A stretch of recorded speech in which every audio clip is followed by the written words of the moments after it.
All right, 6 o'clock at the MJ Morning Show. Yeah, we are live today. It is a live MJ Morning Show.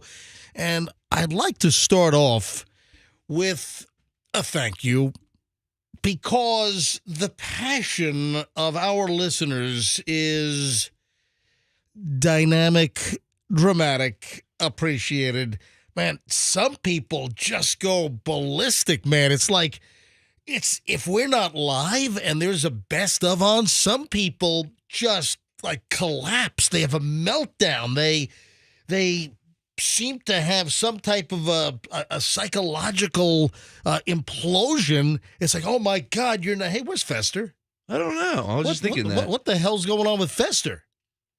Want me to go find him? Yeah, his stuff is here. His headphones are here. Are you serious? I think those have been there since Monday. No, I think he left those. Yeah. Or Friday. Hang on a minute. What's that, Andrew? He had me grab them for him. Well, could you give us more information? He texted me and asked me to grab them for him. Oh, so he might be running late. Well, he might He didn't text us. Might be running late. I'm nervous. Anyway, so I thought I had made a mention last week. Maybe not, but I took a personal day on Monday and a personal day on, well, I don't know if they're really personal. You know what? They're not personal days, comp days. Because remember, folks, for those, here comes Fester just strolling in. Yes. Dude, with the confused, disheveled face, are you okay? What's going on? Yeah, that's your microphone over there. You don't even know which mic to grab. Yeah, it's already been a morning. You're confused. Wait a second. It just started. That's what I want to hear at a fest. It's already been a Why are you morning. breathing so heavy? You don't understand. All right, well, hey, hold on. We don't. I'm sure we can grasp it. I'm sure we'll understand. Hold on a minute. So, thank you to the very, very passionate MJ Morning Show listeners that I got messages like, you've ruined my day. You've wrecked my day. You weren't live this morning. You had a best of on. Here's the deal.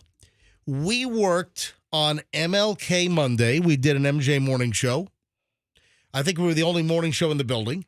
On President's Day, we did a morning show. I think we were one of the only morning shows in the building. Right. So we worked 2 days that other morning shows did not. So I took 2 comp days to make up for the 2 days that we worked back in January and February. And we went up to New York. Julian, of course, is a freshman at NYU.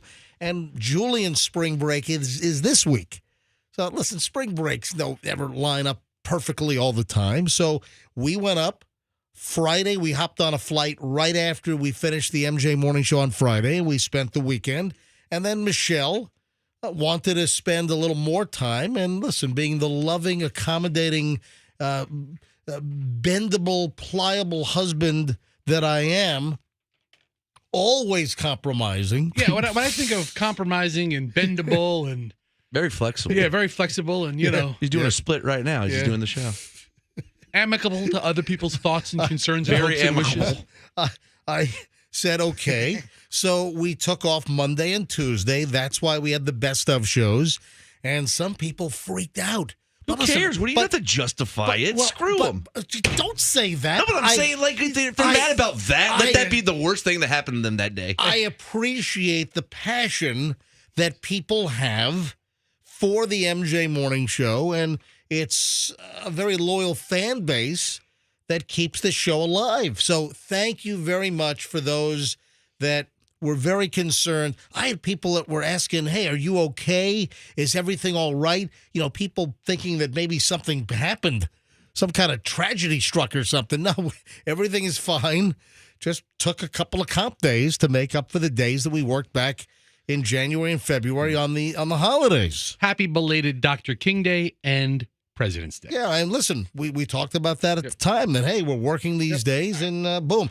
All right, now, Roxanne, you haven't said a word this morning. I love to just listen to the guy chat first break of the show. It's entertaining. Yeah. Is that what we call the first break? Man chat? Man chat. We call it a break, but does the audience know what a break is? I don't think so. They don't. A break is like when you stop talking.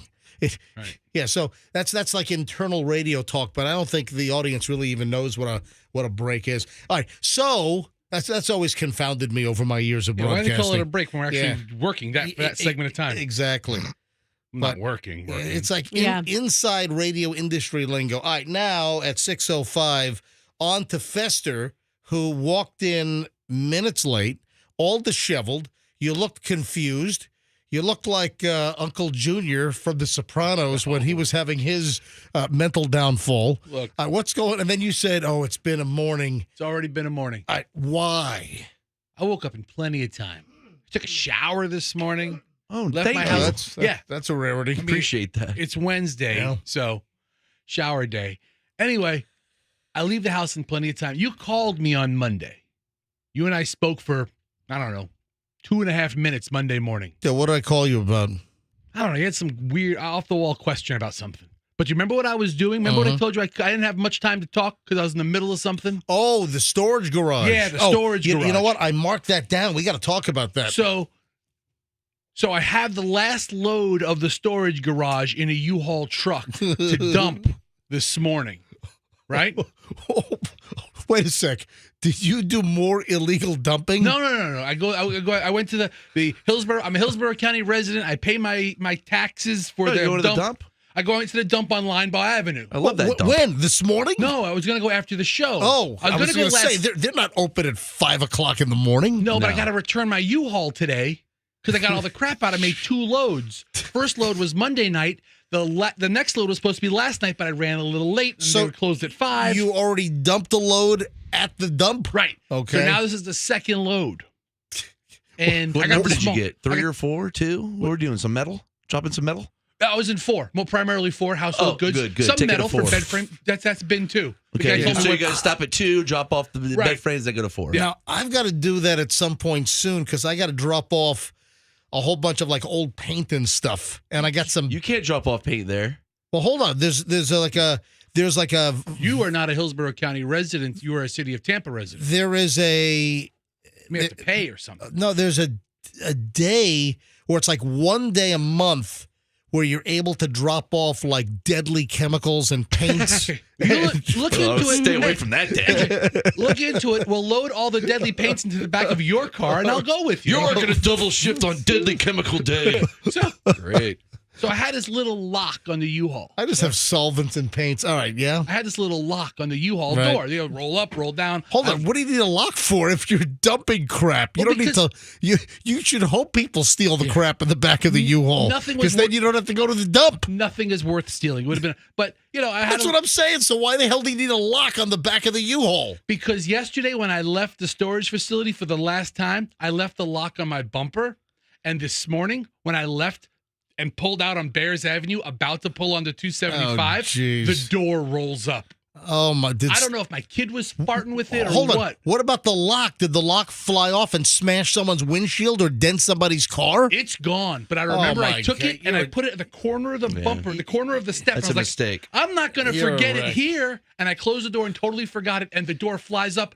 All my crap shifted, and I had to turn around and go home. I was like, Allison, I'm not gonna risk the door opening on the interstate with all my stuff falling out. That would be I hilarious. can't have that happen. But you don't need a lock to close the door. Right. There's a Stick. latch. I got it, but You got a latch. I thought the latch was already closed, and it's kind of jiggly. All right, so Fester, Oh, my God. I just need you to focus on the freaking show and not on U-Hauls and moving Matt. Well, I was gonna do that. I was gonna do- is Matt his name? Mac, Oh, M-A-C. Mac. I was gonna do that after All right. the show. All right. I was trying, All right. Hold on. All right. All right. So It's a deal. later on, we got to get into this a little further because Mac is the 80-something-year-old dude that Fester befriended, and Fester is like the beneficiary of the guy's estate. Well, it was more than that. All right, hold on a minute.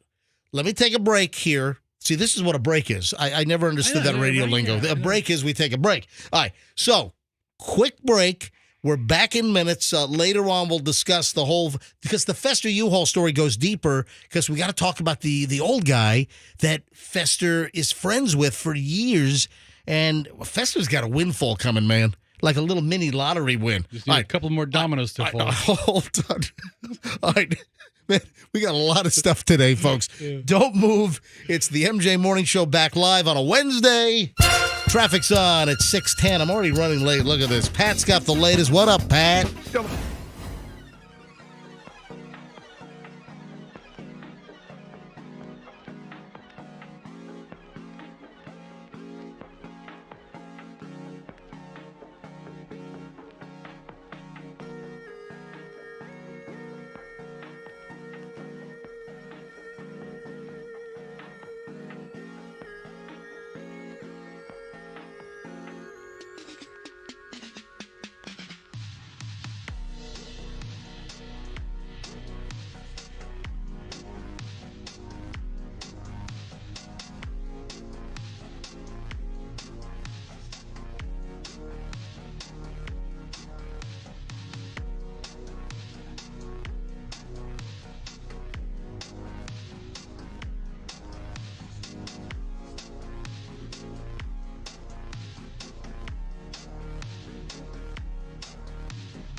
Morning Show, Q105, MJ here. Fester, Roxanne, Froggy, Andrew, the producer.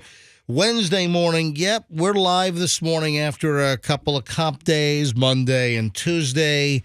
If you followed my Instagram, you saw, my pizza face stuffing. Shot numerous videos just hitting some of my favorite pizza spots up in the boroughs of New York City. I did Manhattan and we did Brooklyn. I didn't get a chance to get to some of my favorite Queens locations or my Bronx locations, but a very active weekend on my Instagram. Oh, and there are a couple of things we've got to discuss.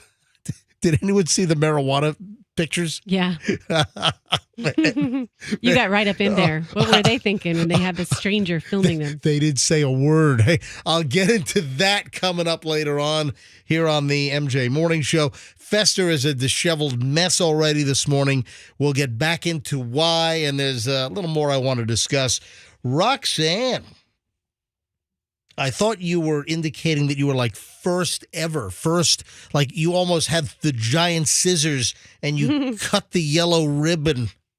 That would have been fun, but I think I was just the first at the radio station. But I still think you get an award for that, right? I don't think so. No. Roxanne all excited because now when did the 4th Street exit on southbound 275 open? Was it Monday? It was Monday. So I got a text message from Pat George as I was coming in to do middays.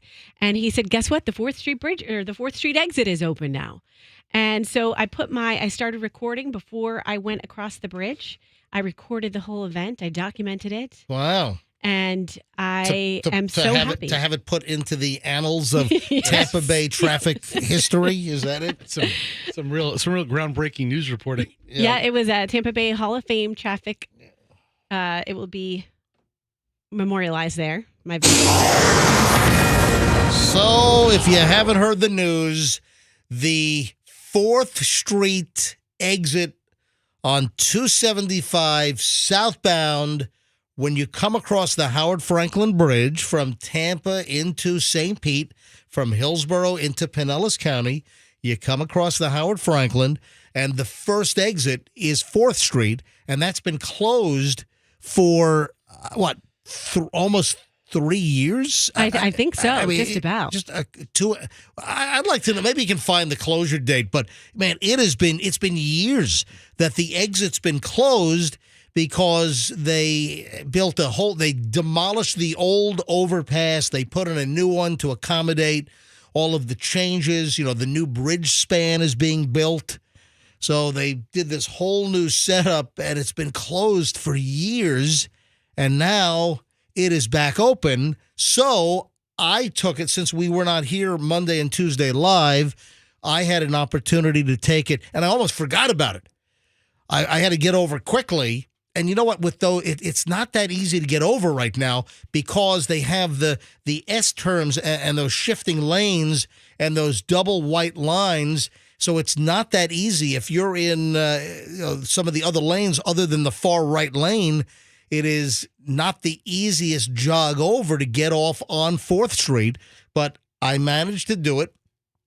I might have crossed some solid yellow lines or white lines rather, and I did use the exit. You know what? I'm thinking maybe, though, the MLK is going to be faster. No chance. Because let me tell you why. Hold on a minute.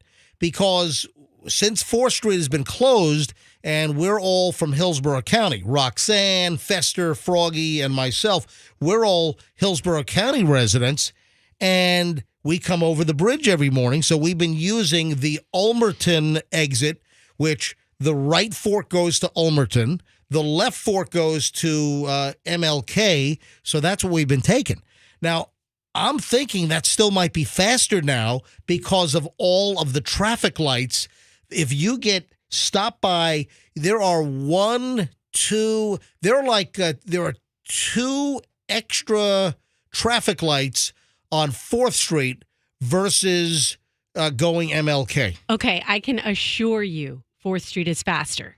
And here's how I know, because when I came over the bridge this morning, and all of a sudden, as I'm approaching that light to, 4th Street light, right? 4th Street and MLK, and I go, oh my gosh, it was only 50. It was 5:53. Normally, I wouldn't even be turning onto 4th Street until 5:55 if I went the other way. So I'm going to say it's like a solid 2 minutes. Don't you love faster. this? We got a 6 o'clock show and Roxanne's talking about 5:55. And you call it I love it. running late, and I call it maximizing my time at my previous location. Yeah, efficiency. You mean your bed? Excellent time. My management. home. Sleeping in West Chase. Yeah, I mean, Anyway, I'm going to whip out the stopwatch and I'm going to figure it out because now I get here. I'm the earliest one in, well, other than Andrew.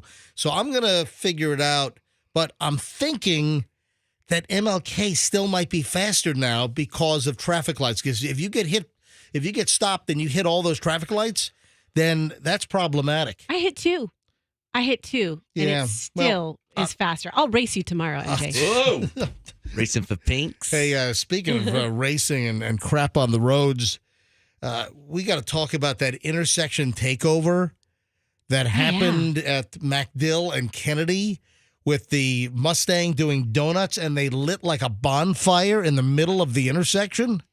The hell? Yeah, this was a mess, and they arrested the driver. They have impounded the vehicle, and yeah, good on that. If you're doing street racing or if you're doing those crazy intersection takeovers, which all those damn videos have been popping up on social media for years now, and that's where they'll do donuts. If you ever see a road and suddenly you've got this whole circular pattern of skid marks and tire marks, and it's a giant circle, that's a maniac just burning rubber and doing burnouts and going in circles in that location. And I've been seeing them more and more in the Tampa Bay area. In South Tampa, some months ago, I commented about there were circles in the middle of like West Shore Boulevard and like Euclid or El Prado. I'm like, what the hell? Somebody had done burnouts and completely did a circular pattern by going in circles and leaving rubber on the road at that intersection. And you'll notice them all over the Tampa Bay area. You'll know all over the country. This is like an epidemic, these stupid intersection takeovers. And I'm going to see if we can get the Tampa police chief, Lee Burkaw, on later this morning because they made the arrest. And it's a great story because TPD didn't chase them on the ground. They had their air unit, the helicopter. These douches, they thought that they were like home free, but guess what? They didn't know about the eye in the sky. They didn't know about the TPD helicopter with the FLIR camera system, able to track them. So we'll get into that in more detail later on. I'm also very busted up about something. what? I am really busted up. The Brooksville Blueberry Festival has been canceled. Oh, no. What are you You know what's laughing crazy? at? Because when I was doing my prep last night, I Yeah. saw that story, and in my head, I was like, "Let me send this to MJ just as like a joke, and he can think I'm like off medication or something, sending articles that have nothing to do with our show." Wait a minute, But here you brought it up. You're off. Are you on medication? No, Listen, What do you want? What do you think? I wish. Come on. I need to be on Yeah, to tolerate you. You know, No kidding. we ought to do a segment where Froggy, Fester, Roxanne, and MJ, me, that we all reveal our prescription lists. I thought you were going to say do a blood test. I was like, yes, please. Sounds like a great I idea. don't have time to hear all the ED medicines you're on, okay, man? You keep that to yourself. I've got no ED or blue pill medications in my life.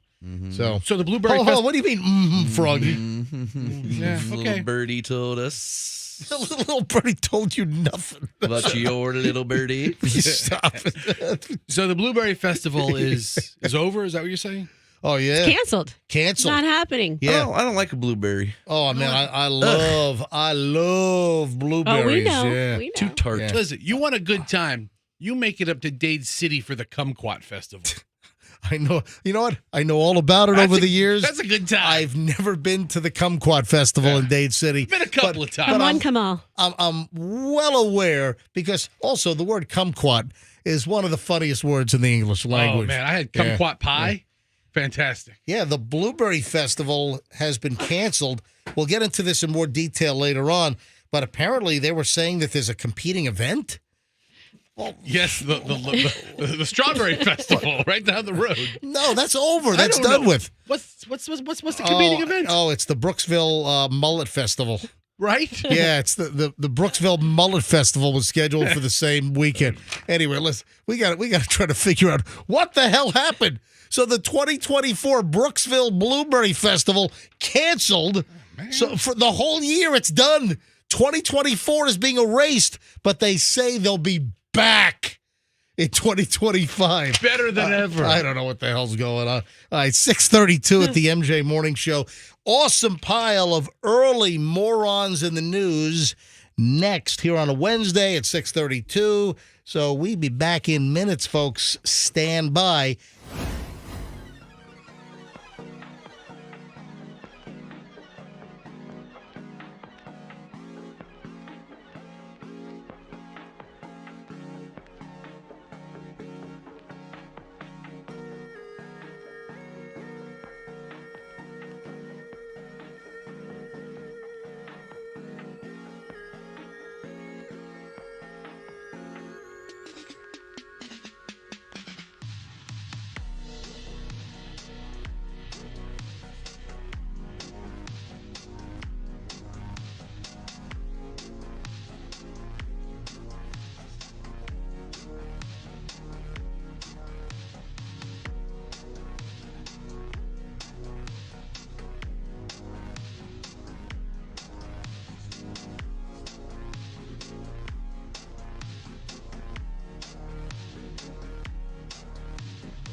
guess it would qualify as morons, well, also sickos and deviants and perverts. Got a couple of stories that some of the details are so crude and foul. I gotta figure out if it's even possible to get them on the air. Andrew knows what I'm talking about because, Andrew, you sent me one last night, and I had seen it as well, and I thought the exact same thing. So Andrew sent me a link to a story, and I was like, hey, are we going to be able to even do this story on the show? I'm still working on it. I'm still trying to figure out how to get it on the air. So stand by. We'll let you know if I'll be able to do so. All right. Early morons in the news on the MJ Morning Show. Ding dong ditch or doorbell ditch. We all know what that is. I'm sure we all did it as a kid. Roxanne, did you ever do ding dong ditch, doorbell ditch? Yeah, I'm sure I did. I TP'd someone's house, so I'm sure I did ding dong ditch too. Good for you. You're a little reckless deviant, right? Yeah. Yeah, a little. I put a much. pumpkin through somebody's windshield one time. What? Oh, whoa. On Halloween night. What? Yeah, I didn't think it would break. I thought the pumpkin would break, not the windshield. Dude, Total mistake. Wait a minute. Whoa, wait a minute. That's what we actually call breaking news. I thought I told you this before. No, you threw a pumpkin through a car window? I was hoping for the pumpkin to break, like I said. I even pre-broke it a little bit, but that windshield must have had a couple cracks. Oh my God. How old were you when you did this, you delinquent? Oh, I was in my teens. You delinquent piece of crap. Kids don't do that. You smashed someone's windshield with a pumpkin? But I never doorbell ditch thingy. Wait, where did this occur? And what In Town and Country. So in Town and Country, about what year? Shoot. I'd say the mid-90s. Yeah. So you were a late teenager. Yeah. Right? Mid-90s, maybe. It was on, well, I don't want to say what street it Dude, was. you're a vandal. It You're was a the naughty same. It was the boy. same day I stole that whole thing of CD Logic out of somebody's car. Remember, I was real deviant for a couple weeks back then. A couple weeks. I took like 3 CD Logics filled with 100 CDs each out of a car. It was awesome. Now you're a thief? I've told you that story. You're, Yeah, I've heard you're a that. vandal? And hold on a minute. You've never told us the pumpkin story. You never I told can't us. believe I haven't. You never told us you took a pumpkin and smashed it into someone's windshield. On accident. What? It's not. It was not on accident or by accident. You deliberately threw a pumpkin. But I wanted the pumpkin to break, That is horrific. not the windshield. Was it like a neighbor's car? Or was it? No, it was a rando car. I think it was somebody I didn't really like that much. You don't know that. So it wasn't rando, then it was was targeted. deliberate, yeah. Exactly, Roxanne. You're. No, I mean, it was some rando that I had an issue with. That's contradictory. No, It was a random car of a kid. A random car that I had an issue. That doesn't make sense. No, I think it was just a random car. I Like- think I took the CD Logics out, and then I think I did the pumpkin. Wait a minute. Hold on. All right, listen. I'm appalled. And then you. Me too. I would never do that. If my kids did it, I'd kill them. Now I think I remember hearing the CD story. Why did you steal a whole case of CDs out of somebody's car? The window was open. What is wrong with you? I don't know. I You should've can't even done- imagine why I would do it. You should have honestly. been arrested. It's a stupid idea. You should have been arrested and taken to juvie by the Hillsborough County Sheriff's Office. Yeah, I was hanging out with the wrong crew back then. Apparently so. Big Lou. You know what my dad always used to say is sometimes you can't say, oh, you were hanging out with the wrong crew. Maybe you were the wrong crew. I absolutely was the wrong crew. Yes. But listen, you live and you learn, right? That's awful. And I got a sweet collection of CDs. You know what? That is just outright theft. That's despicable. This person had every Dave Matthews CD. I Oh, don't really like hold Dave on. Matthews. That's a real score. That's a real Dude, score. They all sound the same. I can't condone this. Either can I. It's horrible. This is horrific. But, we talk about our lives and our past. Everybody hates a thief. I can't Me believe. too. I still have the CDs. Really? Yeah. Oh my God. Good stuff. No, it's not good stuff. And there were some DVDs It's in bad there, too. stuff. What you did was bad. Bad Froggy. Bad Froggy is Bad right. Froggy. It's terrible. All right, but moving on. The Ding Dong Ditch, yes. Yeah, I never anyway. did anything so horrific. Okay, you smashed car windows with pumpkins. You stole somebody's CD Logic case with how many CDs in it? 100 each. My God. That was more of a crime of opportunity. They had It to win really on, was. right? It wasn't. I didn't think I was predetermined at all. Guess what? That's like grand theft. Well, how much is a CD? Like $10 each? If you add up all the CDs, that was like grand theft probably. It was 300 total CDs because it was 3 3 cases. 300 CDs back. CDs were like $13.99, $14.99. Yeah, It was right? quite a heist. Quite nice. 300 CDs times. Let's go with $14.99. That's $4,500. Oh, Dude, that is grand theft. just by $4,000. You are horrific. All right, can we just move on and stop talking? I regret bringing it up. I regret doing it. You brought it up. Man, I'm appalled. You know what else? They had a lot of soundtracks. All right. Truman Show. Really? I would never think of that. It was Oh, yeah, good. those are good. I like movie soundtracks. This is a nightmare. This is a horror. I don't even Philip want to be in the Glass, same yeah. room with you 20 years later. A Tito Puente album. Get out of here. Really loved. All Well, right. I mean, karma kind of got you because now CDs aren't even, you can't even use them. See?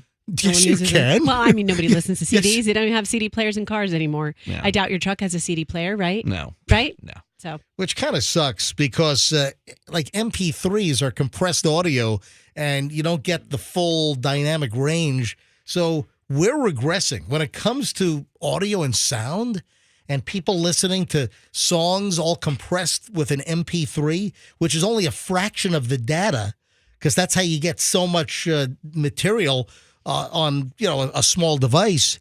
Is you lose dynamic quality. You lose sound quality. So we're like going backward. It kind of sucks. All right. So ding dong doorbell ditch. If you are the victim of ding dong doorbell ditch and somebody rings your door and then runs and, you got a bunch of kids, 8, 9, 10-year-olds, Yes. Teenagers, 13, 14.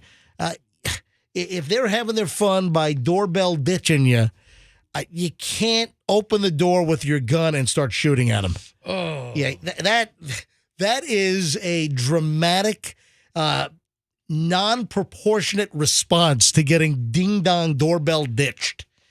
Yeah, it happened in Utah. An Eagle Mountain, Utah man. And listen, here in Florida, we can learn from Utah. Trust me. A lot of the country learns from Florida because we've got the highest density of morons in the news. Eagle Mountain, Utah guy, fed up with people ding-dong ditching his home. Now he's facing 6 counts of aggravated assault. 71-year-old Michael Roberts. That's a total get off my lawn age, isn't it? How many times was he ding dong ditched? Walked out of his house onto the porch and began firing a gun at a car full of teenagers. When officers arrived, they talked to the 6 teenagers who said they were getting into their cars when a man across the street started firing at him. The probable cause statement confirms that there were 2 significant dents in the passenger side and rear door. It was unclear whether it was a real firearm or an airsoft gun. Documents say when officers talked to the suspect, he reportedly told them for weeks juveniles have been coming to his house on weekends and they've been doorbell ditching his residence. Okay, so they pushed him to the limit. I mean, the first 3 times the guy was not shooting at him. You call the police. You Probably did. But still, it doesn't say that. You don't start firing at the teenagers who you suspect of doorbell ditching you. You just don't do that. Yeah, officers asked if he had fired anything. Roberts reportedly said he had come out to the porch and fired a paintball-like gun. He's accused of telling officers that he did not aim at the kids. Officers on the scene found a round of gray plastic balls on the street. The plastic round matched the plastic rounds that were still in the magazine of the gun. Anyway, So it wasn't live bullets that he was shooting at these kids. But still, you can't fire projectiles at kids, even if it's an airsoft, even if it's a paintball gun. You can't fire rounds at them. You put me in front of a jury of my peers on this one. He's been charged with 6 counts of aggravated assault, so we'll see how that actually plays out for this dude. Folks, if someone's ding-dong ditching you, it's a bunch of kids having fun. If they're not vandalizing your place, just roll with it. And if it gets to be too bothersome, then you call 911. You call the police and have them come out. You don't fire projectiles at the kids. Oh, it's All right. coming from Mr. Roll with it over here. 650. Gotta roll with it, baby. Mr. Roll with it. That's MJ. 6:51 at the MJ Morning Show. Quick break. 7 o'clock hours on the way. I'm in some deep crap with my wife. Little situation. I got to figure out whether I want to talk about this morning. But going to be a jammed up 7 o'clock hour when we get back. I'm thinking Elon Musk is going to make an appearance here on the MJ Morning Show. Got a couple of other sickos we got to deal with. Oh, do you guys know about the spring break slap? We got to talk about the spring break slap, which is really kind of an interesting situation. 6:51, back in minutes. MJ Morning Show here on Q105. If you're making...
MJ Morning Show on Q105 at 7:03. MJ and the crew, Fester, Roxanne, Froggy, of course me, MJ, Andrew the producer. Fester alerted me via email last night that you were involved in some free product chasing yesterday. Yesterday was a very special day. Right out of the Fester playbook to try to, I don't know, cop whatever he can. It's not my promotion. It's their promotion. They want people to take advantage of it. But I don't know. You kind of violated the spirit. Did I? Yeah, you ought to fly Spirit Airlines. That's how much you violated the spirit here. Did you really? And then you asked me to guess on what the over-under was? If I told you I did this, you'd come at me like you're taking advantage of it. I sort of, that's kind of what I'm doing right now. I put it out there, and I had some accomplices for several of the visits. What, your kids? Yeah, I loaded them up about 7:30. Wait a minute, you're teaching your kids this? It was. You know what I have to say? I'm very proud of my daughter. She's the one that kind of sold it to me. Oh, no. Hold on. You've got your daughter in grifter school? Well, he's showing her his ways. so here's what happens. I knew this was going on, so I stopped by one earlier in the day by myself. Yeah. Then kids are home. It's about 7:00. I'm like, hey, kids, let's get in the car. Right now, we're going somewhere. And then we go back to another location and take advantage of this. And then we're driving home, and my daughter says, there's another one of these locations about 4 miles, a little bit up the road here. I got to be honest. And I was like, whoa. I was like, it's time to go home. And my daughter says, she said, you use these exact words. She goes, you have a choice. We could either A, just go home. Hold on. Your daughter is laying out a multiple choice quiz for you? Yes. All right. Hold on. If you called her right now, she will tell you the options she gave me. Fester. All right, stop for a minute. Yes. Let's let the listening audience in on exactly what we're talking about. It's over today. It's not today. It was yesterday. That's what I'm saying. Okay. But we weren't here live yesterday. Right. And if you did it yesterday and last night after the morning show, we'd be talking about it even though we were not live on Monday and Tuesday, we are back live today. This is the first opportunity that we'd have to talk about it anyway.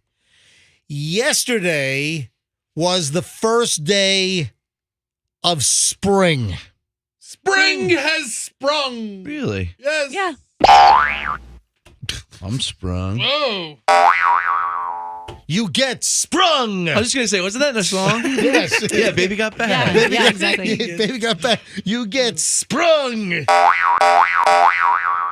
Yesterday being the first day of spring, of course, Grifter Fester, who apparently is a huge bad influence on his kids. They're becoming little mini Fester grifters. First day of spring was yesterday, and Dairy Queen, and I didn't know this. You made me aware of this for the first time with your email last night.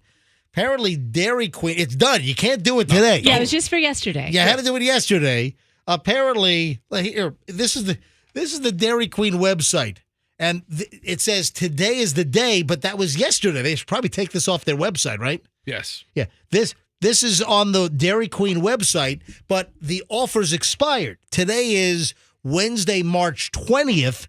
It had to be done yesterday, the 19th, and it was Free Cone Day. And the website for Dairy Queen says that they celebrate the 8th annual Free Cone Day at your local Dairy Queen restaurant. To some, longer days and budding blooms signal spring's arrival. To us, they indicate that Free Cone Day is right around the corner, or as we like to think of it, the start of a treat season. Even if you, like us, enjoyed the world anyway. So yesterday, Dairy Queen, I guess participating locations, you could ask for a free cone at Dairy Queen to celebrate the first day of spring. Look at this. On this special day, fans flock to their local Dairy Queen restaurant to take part in the festivities, and we want you to join this year, making this the biggest free cone day ever. I did my part. Hold on. Scroll up. free small vanilla cone at participating U.S. non-mall locations all day. Limit 1 per person while supplies last. Not valid on delivery or mobile orders. So, Fester, Yes. how did you get alerted that yesterday, again, not today, folks, yesterday was free spring cone day at Dairy Queen. How did you even know this? I follow Dairy Queen on Facebook. Of course yeah, you do. And let me know that this was happening. All right. Fester, it feels like you're teaching your daughter. You're like more of her, Mr. Miyagi, and teaching her your ways than the son. Well, she's of that age. Yeah, You she know. really wants to scam. She's in that, she's Impressionable in that, age. Yeah, she's in that learning age Formative years. of She's a sponge. Mm-hmm. She soaks up all that awfulness. she's figuring it out. So I went to a Dairy Queen yesterday by myself, which was, awesome. But Listen, I like Dairy Queen. it was a good place. However, I don't know if I could tell you. All right, I know there's a Dairy Queen on Hillsborough, or maybe it's Tampa Road. It's on Hillsborough, or maybe when it already turns into Tampa. I know there's a Dairy Queen slash like Orange Julius. I don't know if they still have Orange Julius, which I love, but I don't know where a lot of Dairy Queens are. So Fester, you go to a Dairy Queen at what time yourself yesterday? Probably 1:00 in the afternoon. Okay. Yeah. Yeah. And then Kids come home. And I enjoy my one by myself because that's what us fat people do. We enjoy ice cream in the middle of the day. And then the kids are home and we have dinner. Okay.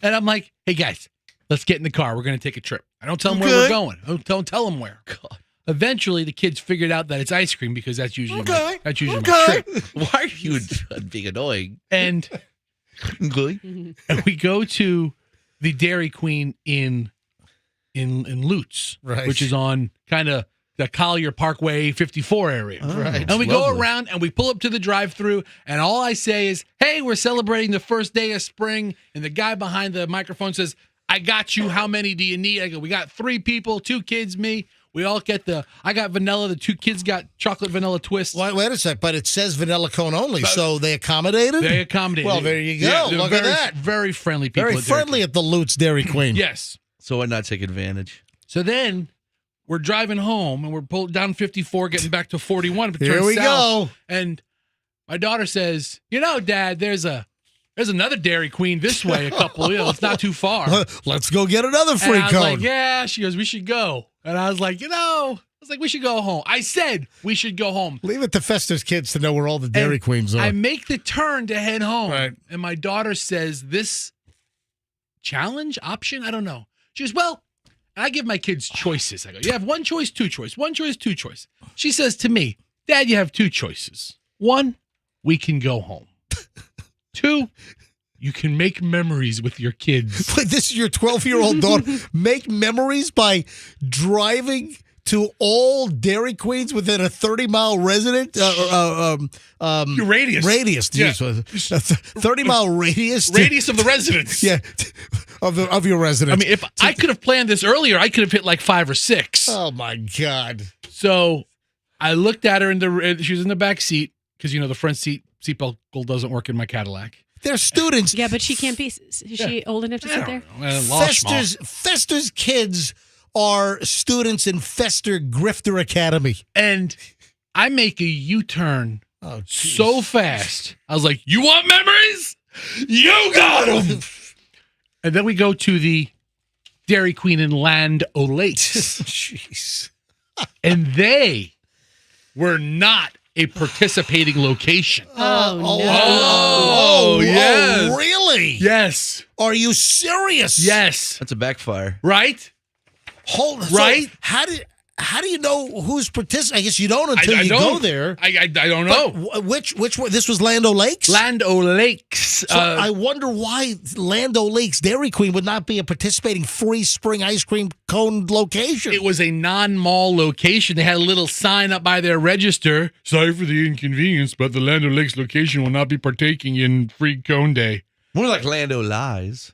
So I trashed the little checkout area. Oh, What are you I didn't do that. What are you talking about? We have all these videos of people exploding at fast food places. Fester goes to the window and finds out there's no free spring ice cream cone, so you toss the place. So the first time we went through the window, Yeah. the second location, my son says, I want to eat inside. I was like, yeah, you know what? Let's eat inside. Anyway, we got hosed. So they only got one, but we made an attempt to get two. I myself had two. All right.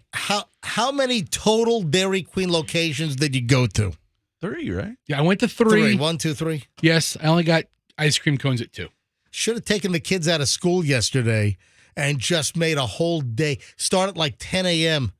And how many Dairy Queens? Oh, Fester's got the map up. In the greater Tampa Bay area, MJ, 1, there 2, might- 3, 4, 5, 6, 7, 8, 9, 10, 11, 12, 13, 14, 15, 16, 17, 18, 19, 20, 21, 22, 23, 24, 25, 26, 27, 28. That's if you go all the way out to like Auburndale. So it's like close to 30 Dairy Queens. Yeah. You guys they're around. leave it to Fester to teach his kids. It was their idea. My daughter dropped the gauntlet of making memories with the kids. You want a memory? But they've learned about this from your previous kind of pilferage. Good on them. All right. Good on 'em. 7:14 at the MJ Morning Show. We start an hour and 20 minutes of nonstop MJ next. Do you know about the spring break face slapper? We'll tell you about that coming up. Also, Lee Burkaw, the Tampa Police Department chief, is going to join us on that whole intersection takeover and then the capture of the guys doing donuts, leaving the skid marks in circles and starting a fire in the middle of Kennedy and MacDill in South Tampa. We'll get the chief of Tampa PD on the phone here in just a little bit. Got a couple of follow-ups. During our best of that we ran earlier this week while we were out, we had like a foreign object in food story, and that precipitated a message from a listener. You got to hear this. And also a follow-up on the lady that left her little kid in the car at Spectrum on Falkenberg Road. I got another message from a listener. That appears to be like an epidemic situation over there. All right, hold on. Back in minutes. We've got an hour and 20 minutes of nonstop MJ. Also, I'm in a little bit of trouble with Michelle. Listen, I'm going to talk about it. I don't know if she's going to want to talk about it, but I'm in trouble. What are you laughing at? I like it when you're in trouble. I'm in trouble, and I'll explain coming up. Oh, the marijuana story coming up. A lot of stuff next. Don't move here on the MJ Morning Show on Q105.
MJ Morning Show on Q105. MJ and the crew.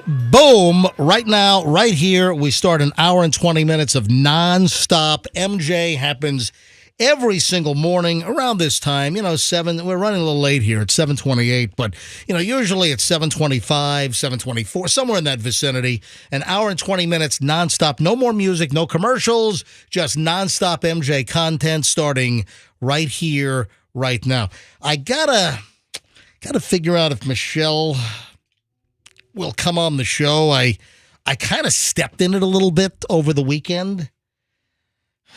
A little conversation, and we were with Julian up in New York. He's on spring break this week, so that's why we took off Monday and Tuesday yesterday, and we spent a couple of extra days with Julian up in the city, and we were in the middle of a conversation, and something came up, and Michelle asked me a question to kind of demonstrate something to Julian. And I dropped the ball. I gave the most thoughtless, stupid, reactionary answer that I could. Okay. And I don't think Michelle's going to let me live it down. So I've got a little domestic situation that I think might linger for quite some time. Let me put it this way. I think it's going to be thrown in my face for eternity. So let me. Hey, Michelle, are you awake? Yes. Lovely wife Michelle. If you're awake, can you text me? Just send me a text. I'd like to buzz you up. I'm going to admit, full blame here. I screwed up. I messed something up. Okay. All right. I gave a lazy, reactionary. What's new? And Always do that. You're really, really having a problem with this. You got to give a couple more details. right. Well, I will, but I don't want to tell the story too many times. Listen, Michelle asked me something in front of Julian to have me demonstrate. Michelle will even remember what precipitated the conversation. All right, hang on. Michelle, if you're awake, just send me a text because I'm planning on calling you in the next, 10, 15 minutes or so to try to sort this out. So, folks, make sure you keep listening. It is a loaded Wednesday show. Obviously, there's a lot to catch up on. There's a big story that made the news over the weekend and then earlier this week. But, we were not live on Monday and Tuesday, so I wanted to follow up on this. And as I drive around town, I'm seeing more and more of these intersections, and in various counties. I've seen them in Pinellas. I've seen them in Hillsborough. I've seen them in Polk, actually. And I'm sure they're all over the place. And these are these maniac drivers who are doing these street burnouts. And they're going to intersections. Sometimes it's parking garages or parking lots as well. But I'm seeing them more and more on the streets where the drivers of these vehicles are doing, there was that video that was shot in downtown Tampa. There was another one that was shot, I don't know, maybe 6-8 months ago at Gandy and West Shore underneath, the flyover. Where they're doing like street racing and donuts and going in circles, and they're putting these heavy circular burnout tire marks in the middle of the road. And this happened early on Saturday morning last weekend, and there were 2 arrests. As I guess these 2 idiots, they thought they got away with it, but what they didn't know, because TPD was not going to chase them, what they didn't know is that the Tampa Police Department helicopter was up in the air and followed them. And the latest incident happened at Kennedy Boulevard and MacDill in South Tampa. And you had these idiots in a Mustang that were doing burnouts in circles. Let me get the Tampa Police Chief, Lee Burkaw, on the phone. He said he'd be happy to talk about this. And the Tampa Police chopper, man, they followed the car to a gas station, and that's when the units who were not chasing were able to converge and take these dumbasses down. Let me call up TPD Chief Lee Burkall. I'm watching this footage from the helicopter. It is amazing. Is that a green convertible?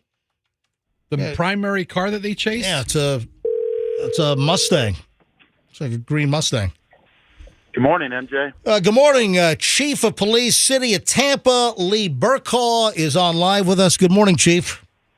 Good morning. Yeah, we were all the time to talk about this. Oh, yeah. Listen, we need to talk about this. And I've just been noticing more and more of these burnouts in intersections around town. I told our listeners earlier, and I think I even mentioned this a couple of weeks ago, there was a prominent burnout. I don't know if it's faded yet, but at West Shore and either Euclid or El Prado, somebody had done burnouts there. It seems to be an epidemic.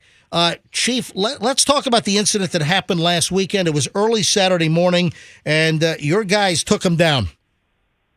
Yeah, and you mentioned it before as our aviation unit was up, and a great point is you can run, but you can't hide. Yeah. And in this situation, that guy took off. As soon as we got there, we were there in less than a minute. And you see in that video that as soon as we arrived, he took off. But what it doesn't show is the driver and the passenger were both arrested. And not only did we impound the car, we seized that car for forfeiture. And the point that we want to make is not only are you going to get caught, but we're going to take your car, make it our car. And if you're an innocent bystander, you're going to get charged with the same charge as the driver. All right, so those that go to these, Chief, those that go to these either impromptu, but clearly the word gets out, whether it's on social media or friends texting friends. So those that go to these events and stand on the side and watch, they can be charged. Can be charged also, yes. Wow. That's incredible. And I fully support, Chief, the seizure of these vehicles. So these guys, let's talk about these two guys here quickly. It's Anwar Yasser Audi, 24, and I guess his brother, Jawad Yasser Audi, 19. They were driving a Mustang convertible, a green. That car has been seized, and they will not get that car back? They can try through the courts, but as of now, we have seized it. The 24-year-old was driving. The 19-year-old was a passenger who was charged with the same charge as the driver, just for being a passenger. This is something we're not going to tolerate in Tampa. We make arrests. We have a task force going with the region. We work closely with the prosecutor. Everybody knows Susie Lopez. Yep. She's tough on crime. So this is something we're not tolerating. And in Tampa, with our aviation unit and the ability to us to be there, this is something that you're going to get caught for, you're going to get arrested, and we're going to take your car. Yeah, I fully support this. This is a threat to property and public safety. It is disrespectful. And listen, the message just needs to get out, and I think it's pretty loud and clear that these dumbasses in this Mustang doing burnouts, and then also, Chief, they lit a fire? They had who lit the fire, and what were the materials? That's exactly. It appears to be gasoline when you look at the video, and that's what we're trying to help. So if you watch that video, if anybody knows who that is, we still have an open investigation, and we're identifying other parties involved, and there could be additional charges. All right, let's be clear. Just so you know, the Mustang, the green convertible Mustang, and it's like one of those lime green Mustangs. It's a very light green. That car is doing the burnouts in the intersection at Kennedy and MacDill, and somebody poured, I guess, gasoline in the middle of the. Oh, I see. So on the video, that's right. They're running around. It looks like a red gas can, and they're pouring gas in the middle of the intersection and lit it on fire. So you're looking for those two individuals. It looks like you had one pourer and then one that actually sparked the blaze. And and what's the miracle in here is that nobody was hurt. Yeah. And that's going to be our quick response of our officers out there that are doing a great job. They get there right away. Air Service is there right away. If this would have continued on, somebody could have been seriously injured. Yeah, it's not just that they're in Pinellas County, somebody actually died from this last year. Oh my gosh, that's terrible. Not just that they're doing donuts and being a menace on the road, but there's like pageantry involved now with this fire stuff. That's so brazen. If you want to take the risk of and you're going to get caught in Tampa, we're going to arrest you and seize your car. Even if you're a bystander, that's the message we want to get out. Don't even be a participant. If anybody sees anything like this, immediately call 911, and we will come and hold those accountable. All right, now I'm looking at the video again, and your units come on the scene fairly quickly, and they flee. And then also all the bystanders, all of the spectators, they start scattering like cockroaches. But again, I think it's important to reiterate that if you're a bystander at these intersection takeovers with a car doing donuts, and there was also, wasn't there also an event some months ago, the video made the rounds in downtown Tampa? Yes, we've had a few, but it hasn't been that many in Tampa. Gotcha. We've been really quick to make an arrest and seizing cars, so the word is out. Just apparently these people did not get the word, and now they're paying the repercussions. All right. Andrew is going to get the video up. It's up? All right. Yeah. So, folks, when you get a chance, don't do it while driving. When you get a chance, Andrew, our producer, has the aerial video from the Tampa Police Department chopper. The video is up, and it's really amazing to watch. You can see the technology. You can see the FLIR system on how, clear the video is. And you can watch they're following the vehicle. So they think they're home free. That TPD did not chase on the ground, but the eye in the sky, the helicopter had them. So, Chief, they pulled into a gas station. How far from MacDill and Kennedy did they get before? It wasn't too far because it didn't go on very long, but the exact distance I don't have right with me. But it wasn't too far at all because it didn't last long. And that's just a key point is people think they can run, but they can't hide. And the other thing we didn't mention is there's law enhancements that are on the books waiting for the governor to sign to even add further additional charges on this. So this is something that's not going away. The charges are getting more and more stringent. This is just something the state, the city, nobody's going to tolerate at all. Yeah, so the Florida legislature, what the chief is saying, and we're on the phone with Chief Lee Burkhardt, Tampa Police Department. The Florida legislature passed a bill, and that increases the penalties if you are a street racer or if you're involved in one of these street takeovers. And if the governor, if DeSantis signs this, as the chief just said, it jacks up the penalties that somebody can receive. So Anwar, and rightfully so. Look at how many people's lives are in jeopardy in this. Absolutely. All right, Chief, great to have you on. Hold on, MJ, I have the most important question of the day. Yes. Chief, this is Fester. Hey, Fester. Hey, pal. Listen, anytime I hear about the city of Tampa seizing a vehicle, I think back to the Honorable Mayor Bob Buckhorn driving an SUV that was owned by a pimp. Yeah, that's right. Right? That was his. Wouldn't it be ironic for a police officer to be driving that car down the road? I was thinking, how long before Mayor Jane rolls up to work in a lime green Mustang convertible? Convertible Mustang. But if it's a convertible, it is a good parade car. It would be a great parade car. Yes. Oh, the St. Patrick's Day parade, Rough Rider St. Patrick's Day parade was. This green car would have been perfect. Yes. Hey, Anwar Audi and Jawad Audi, you dumbasses. What's it like to have your Mustang convertible seized and maybe never get it back because of your dumb, dangerous street performance? What a bunch of idiots. All right, Chief, great to have you on. I appreciate you helping, deliver the message. Yeah, and thank you for sharing. Have a good day. Have a good day. Thanks. Yeah, the video is really amazing. And how long is this video? The video is... The whole video is probably 6 minutes long. It's 4 minutes long. Yeah, so they condensed it. So it's 3 minutes and 50 seconds. And you even see the chopper even zooms in once the guys are apprehended at the gas station. It really is remarkable video. From the fire being lit, I mean, it just shows you from the air, you can see that TPD was watching. The helicopter really had a great shot, and then watching them flee, thinking they're home free. Oh, they're not going to catch us. But they're not speeding. They even pulled over and just made sure their license plate was covered. Yeah. They took their time. They thought they were home free. And they didn't know the chopper was right above, and then you see the takedown in the gas station parking lot. It's really a great video. We have it up at mjmorningshow.com. That's mjmorningshow.com, and near the top, you'll see As Heard on the MJ Morning Show, and the YouTube link to the TPD YouTube channel is right there at mjmorningshow.com, and then As Heard on the MJ Morning Show. And what is it, 7:44? I wonder if I can call Michelle here quickly. I'll tell you what, let me just do the bartender slap story.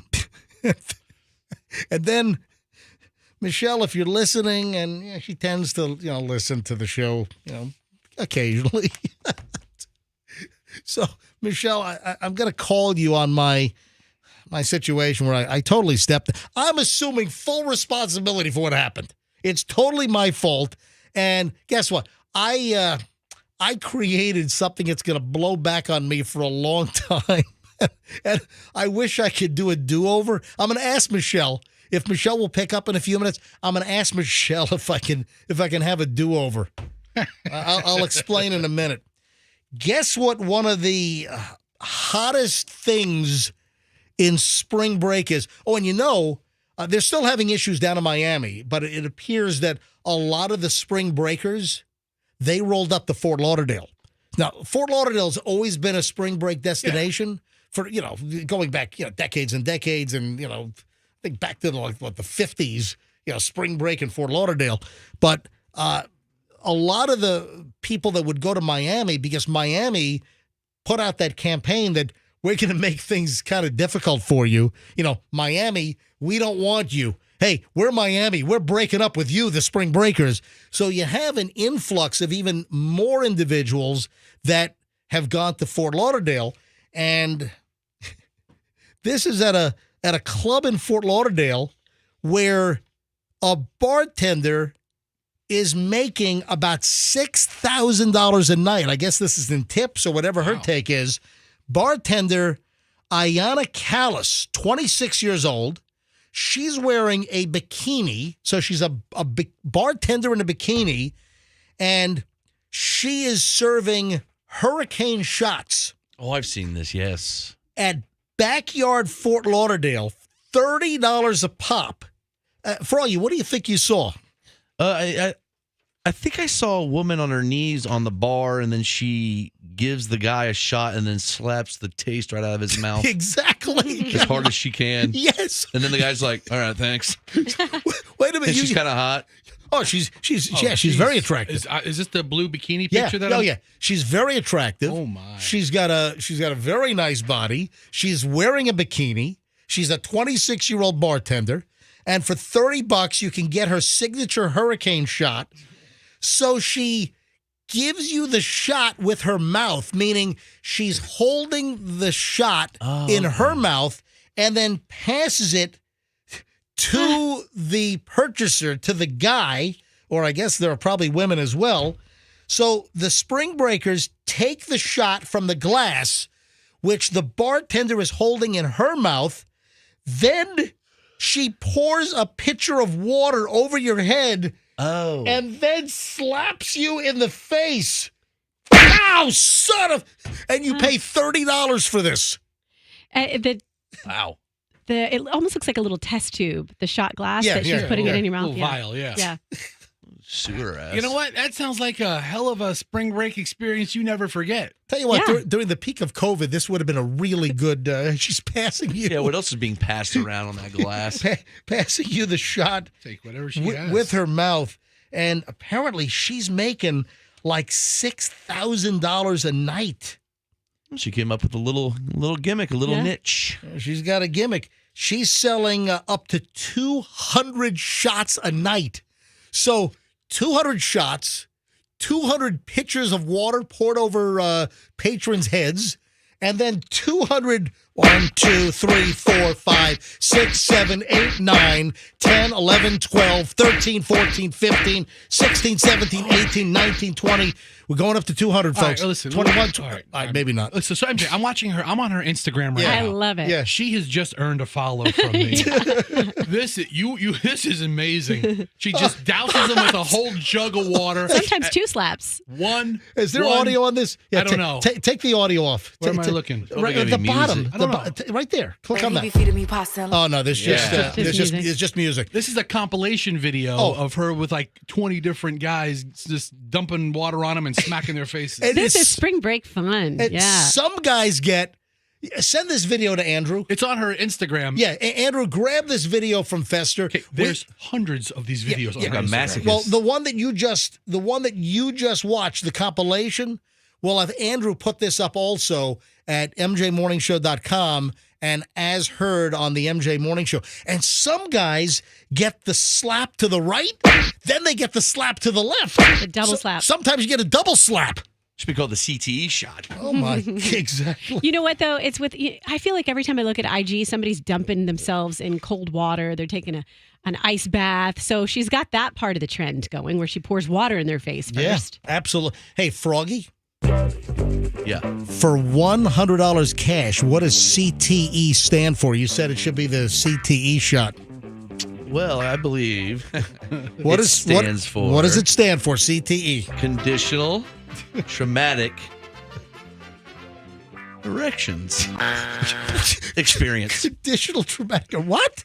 You were pointing. The Fester's pointing at his junk. So It's not. It's chronic traumatic encephalopathy. Right? Isn't that it? I would have never got that. Yeah. Isn't that? Yes, that's correct. Encephalopathy kind of sounds like elephantitis too, though. So I can see why you brought the Yeah. junk Whoa, into. whoa, Yeah. I got that. Encephalopathy. It sounds like what? Elephantitis? You know, like, What are you saying? I'm just saying, like they both start with E. It's like and a fun word. Yeah, it's like a fun word. So I can see how junk got rattled into his brain. Encephalopathy sounds like a character on Sesame Street. Yeah. It's Snuffleupagus' cousin. You think a waitress should take it to the next step and like give you a shot and then hyperextend your knee or something? Punch you in the neck. Chronic traumatic encephalopathy, Yeah. or CTE. That's what the football players get when their brains get rattled around in their helmets by all those serious hits. All right, what time is it? 7:50. Let me call Michelle. Guys, I feel bad. What'd you do? I'm going to ask Michelle if I can get a do-over. A mulligan? Yes, a mulligan.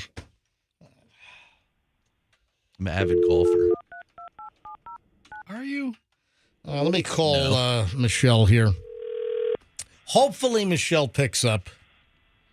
Then I got to tell the pot story from Manhattan over the weekend. My God. Hello. All right, I'm just going to tell you right now. I'm going to grovel. I'm going to apologize. For the rest of our married life. All right, so this is what Michelle is saying. Michelle's like, you've said this 100 times. You are never going to live this down. Never. You're going to be throwing this in my face for the rest of time.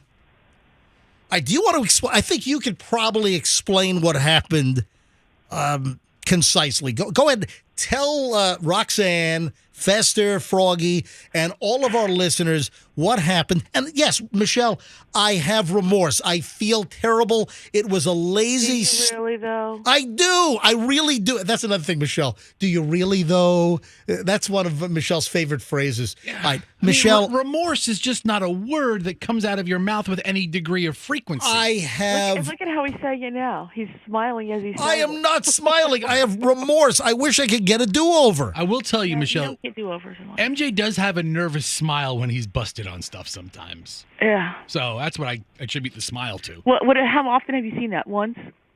I've seen him get pinched a couple of times. All right, Michelle, go ahead and explain to everyone what happened. We were having a conversation with Julian about, like selection kind of thing. I don't even know why we were having this conversation. And he was agreeing, and we were saying, like, well, when you get married, you want to, have a spouse that, like, challenges you to be the best that you can be, not just someone who's, like, rah-rahing you for no reason, or just, stroking you all the time, like, oh, you're so great. You want to have somebody who's, like, really, trying to help you be the best person you can be, supports you in all of your endeavors, and, just talking about the qualities of a spouse. And I turned to you and I said, like, for example, why did you ask me to marry you? Oh, no. So Michelle was looking for reinforcement from me, trying to make a point to Julian about, what it takes to find a soulmate, to find your wife to be, and what are the characteristics, what goes into it, what's the process. So again, Michelle turns to me and repeat it. Michelle, you said to me, why did you ask me to marry you? And I guess I had zoned out, or I had kind of. Oh. She asked you to marry her for your listening, or she wanted to marry you for your listening skills, it sounds like. Exactly. Thank you. So you obviously weren't 100% invested in the conversation. I was not. So you just gave a quick flippant answer. I'm admitting it right now. I gave a quick, stupid, thoughtless, flippant answer. Was there an attempt maybe at a joke or a comedy? No. I just had. Serious. You want to know what he said? Yes. Literally, these are the words. Oh, I thought we got along. Yeah, no depth there, buddy. Yeah, so I said. I thought we got along. Yeah, so that's what I said. Well, guess what? We're not getting along anymore. What'd you want him to say? Yeah. Michelle says to me, so why don't you. So when we're not getting along, why aren't you running? There's plenty of not getting along going on. Listen to his nervous laugh. Bye. Michelle. What? If we're being honest with each other, yeah. I've known him for a reasonable amount of time. You've known him significantly longer. It's really difficult to get along with him. Just to to get along is a major accomplishment with this particular guy. So you're 1 in a million bazillion. I mean, how many people does he really get along with? One. Right? It was you. It was a thoughtless answer. It was yes. We're gonna say how who does he get along with? I'm gonna say 2. The dogs. Yeah. One of them. The other dog hates him. No, that's not true. All right, Michelle, it was a jerky. Secretly, Scout hates you. It was a knee-jerk, thoughtless, stupid, flippant answer, and I wish I could go back because I do have what? Par for the course, buddy. Hold on, Michelle. Michelle, hold on. Yes, Let's as a community give MJ some grace. And I would love to hear his answer now that he's had ample time to think about it. Michelle, pose the question again. For example, why did you ask me to marry you? Are we before Julian again? Listen, give me before you're before the world now. We sort of are, because Julian does listen live, and if he doesn't listen live, then he catches us on the podcast, which is posted every morning by 11 o'clock. Don't sweat it. Either way. Let me go back and give a little more context to the conversation. There was a moment in time when you came home and said to me, I think I've peaked. I think I've made as much money as I'm ever going to make. I'm never going to, I'm making as much as the next guy in this town, blah, blah, blah. And I said, don't you ever say that. I said, I know how much money you're making everybody else around you. You are not peaked. You will make twice as much the next time around. And what happened? You were right. All right. So I was right. All right, Can you say that for his co-hosts? Yeah. We're going to work Froggy and Fester and Roxanne until they die broke. No, this goes back to... This was in 1996. Yeah, 1996. I had been at the Power Pig, and then we turned from the Power Pig to FLZ because I got there in 94, and in 96 I signed a new deal. I had like a 2-year original deal. I signed a new deal, and I said, yeah, Michelle, I think this deal is my peak. I think that, I'm not going to make much more than this here. And she came down on me and said, no, that's wrong. And, Michelle was right. And but what was the point of that story? So my example for Julian was, so you want someone who's like not gonna, you want somebody who's gonna support you in a way that's gonna like say you can be better than what you're, if you're feeling in a bad place or you're not feeling, like you're going to make it more. I'm like, no, you're going to do better. You're going to keep going. You're going to keep going up. Don't worry about it. Let's go. MJ's answer was Ride the better ride. than that. Yeah, Michelle. I mean, the point is like you don't want to marry somebody who's going to let you buy your own BS every time. Exactly. All right, so Michelle, Thank you, Fester. That's exactly what I was trying to say. Okay, so hold on. But I was being a little more eloquent about it since we were sitting across from our Are son. I you was trying to get a little saying, more, Michelle, that MJ married you because of your career advice? I'm really confused. No, he married me because we get along. all right, Michelle, ask me the question again, okay? You know what? The thing is, though, is that we really didn't get along so much before we got married. I mean, to be honest with you. I gotta say, I've never thought you guys got along that well in the decades that I've known you. But Fester, isn't that like the worst of answer? I mean, because he thought we got along. I'm like, what getting along? Like, we didn't get along. That's the whole point of it. Like, we didn't really get along. If anything, Michelle has sauce on top of my pasta and tell me to eat it. That's how it's served at a restaurant. Michelle has a toleration for you. Exactly. I don't know that's even get along. Is there still just a toleration? I've always felt that way. You realize Michelle and I will be married for 30 years in June. June 26th will be 30 years. Holy frigamoly. And let me tell you something. There's not a lot of getting along in those 30 years. Please stop it. I mean, all right. So MJ, All right. do-over. Michelle, do-over, mulligan time. Ask the question again. For example, why did you ask me to marry you? Because I was attracted to you. I fell in. What did you go? great Did, looks did, for did us. you? That's a typical guy. Did you yeah, go? that's a Well, there very has shallow. But that's the first Exactly. thing. You're Boo. No. What? She's booing me. Boo. Boo, boo. There has to be Tomato. there has to be an attraction at first. You does. challenged me. You impressed me. I fell in love with you. Oh, this is getting This is really weird. I realized that you were a look soulmate. this up? What? Did you research on the internet, like since I don't know, Saturday? my What God. did you say when your wife asked you why you asked her to marry you? No, Did you this say, is the 12 reasons you asked somebody to marry you. this is from the heart. MJ, I gotta say, Yeah. I think your first answer of "we get along" was better than Oh, what you're shut doing up. now. Yeah, exactly. Thank you. Shut up. All right. Should have just quit Dude, while you were seriously. only a little bit All right, behind. Burying yourself. So Yeah, Michelle said, "I'll never forget this. I'll never live this down." She's going to throw this in my face for the rest of the days that I'm on the planet. So, Especially our 30-year anniversary.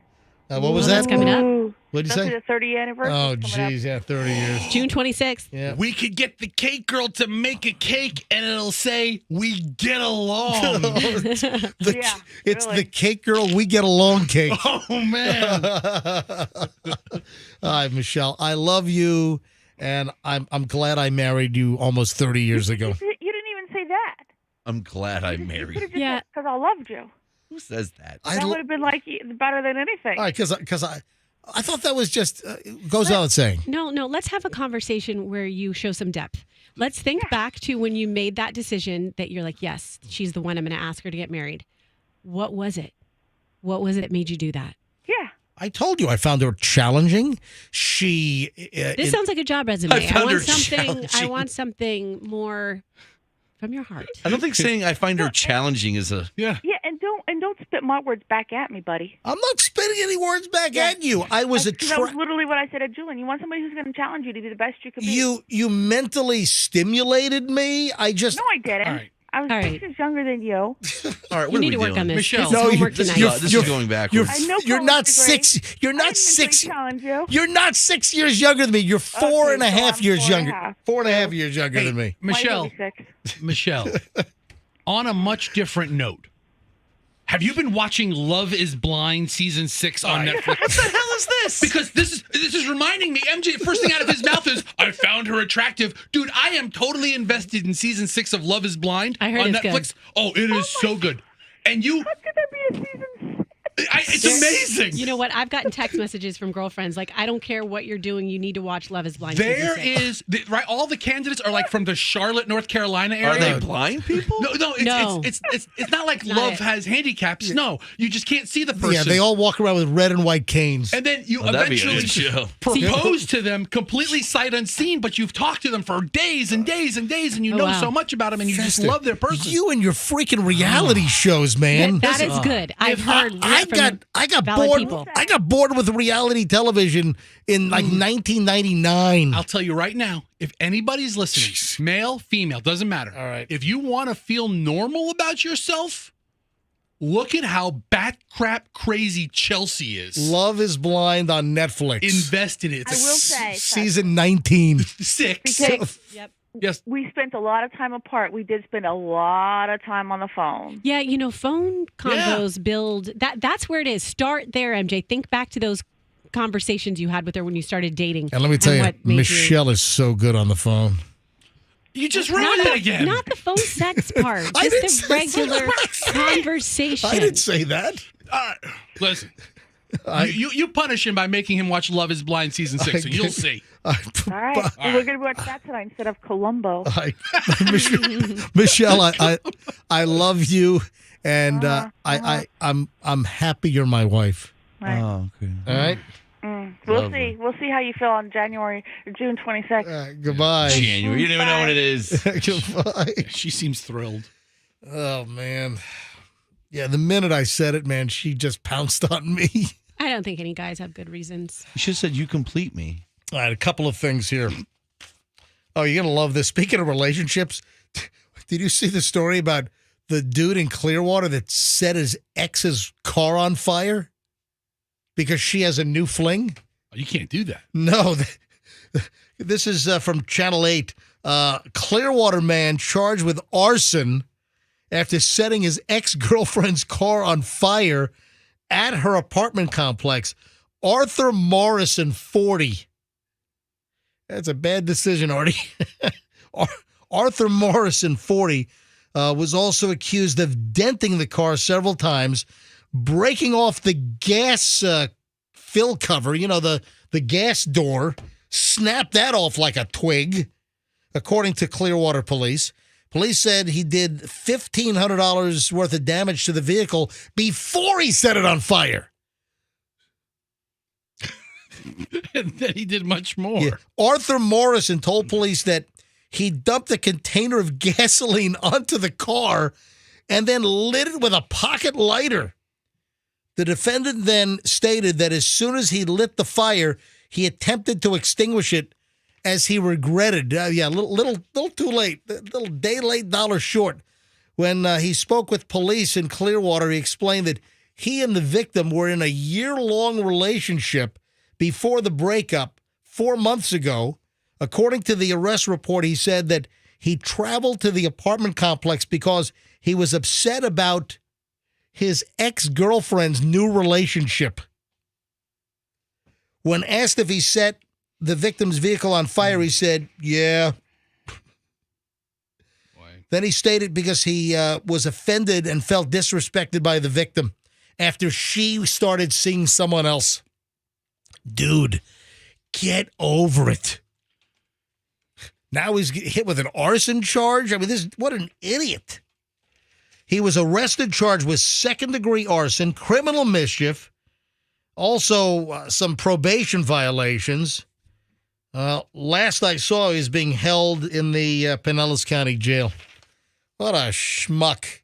Yeah, the victim and her new boyfriend watched him run away from the apartment complex after snapping off the gas filler door, denting the car, and then pouring gas on it and lighting it on fire. So they saw him do it, I guess, from the window of the apartment, and then other witnesses saw it as well. What a schmuck. Does it mention what kind of car it was? It also says that she once asked him, so why did you ask me out? Because we got along. No, it doesn't. It doesn't say that. It sounds like he's just in love, and that's what love does to you. A couple of follow-ups here on the MJ Morning Show. Think so, Froggy? Love works in mysterious ways, as they say. Yes. Sometimes you have to burn something. Who says that? Yeah, some relationships are like fire, and well,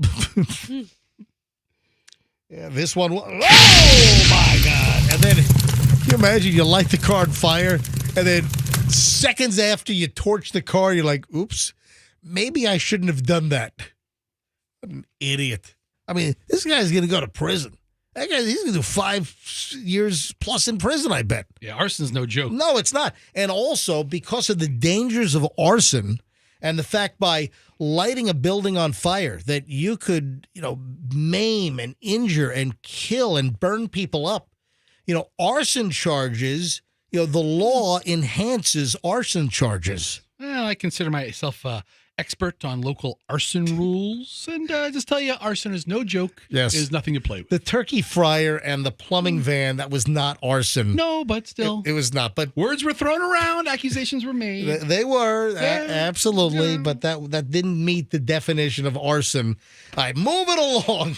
I still had to check out a legal book from the library to look it up. I mean, just saying. Well, also, I had John Fitzgibbons representing me. You had, was it Norman Cannella? No. Who was it? I had Cacciatore. Oh, I'm sorry. I'm Yeah. sorry. That's right. It was Ron Cacciatore, right? Who was amazing. Yeah. Fantastic lawyer. Yeah, it was the whole turkey fryer incident. What was that, 2009 or 2010? That's 09. I had Jackie Childs as mine.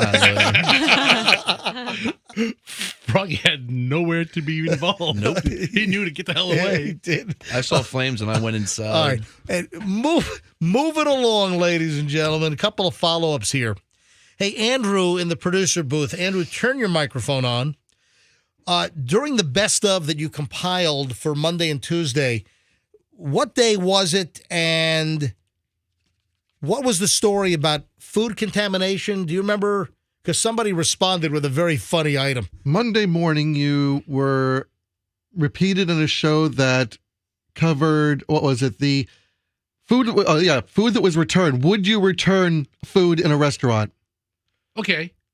Like if something comes out that's not how you ordered it, would you send it back to the chef? So it's like sending food back? Yes. Okay. So There's a hair in it or whatever. all right, one of our best of segments ran on Monday morning, and I got an email. I got a direct message. So, folks, you can email me. The emails I'm getting from listeners, for instance, like with us not being here live yesterday and on Monday, I was flooded. People like, are you okay? Did anything happen? And when are you coming back live? Dozens and dozens and dozens of emails. If I didn't respond back, I just didn't have the time yet. I'm going to try to get back to everyone. So I try to email everyone back. But if you ever have a hot tip, gossip, if there's something that we must know, you have material for us, you can reach me via email anytime. It's my private personal email, mj@mjmorningshow.com. That's mj@mjmorningshow.com. Also, my DMs are wide open. On my Instagram, my DM is always open. I'm certified MJ Radio on Instagram. And I'll get to Instagram in just a bit because there are a couple of things that you need to see. So you can always send me a direct message, certified MJ Radio, 2 ways to get a hold of me. So I get a direct message. This was Monday. From Veneta. Are you what are you? I'm so embarrassed. Was that a chortle Oh my or a gosh, snort? I'm so sorry. What- I'll tell you, I just did something really bad.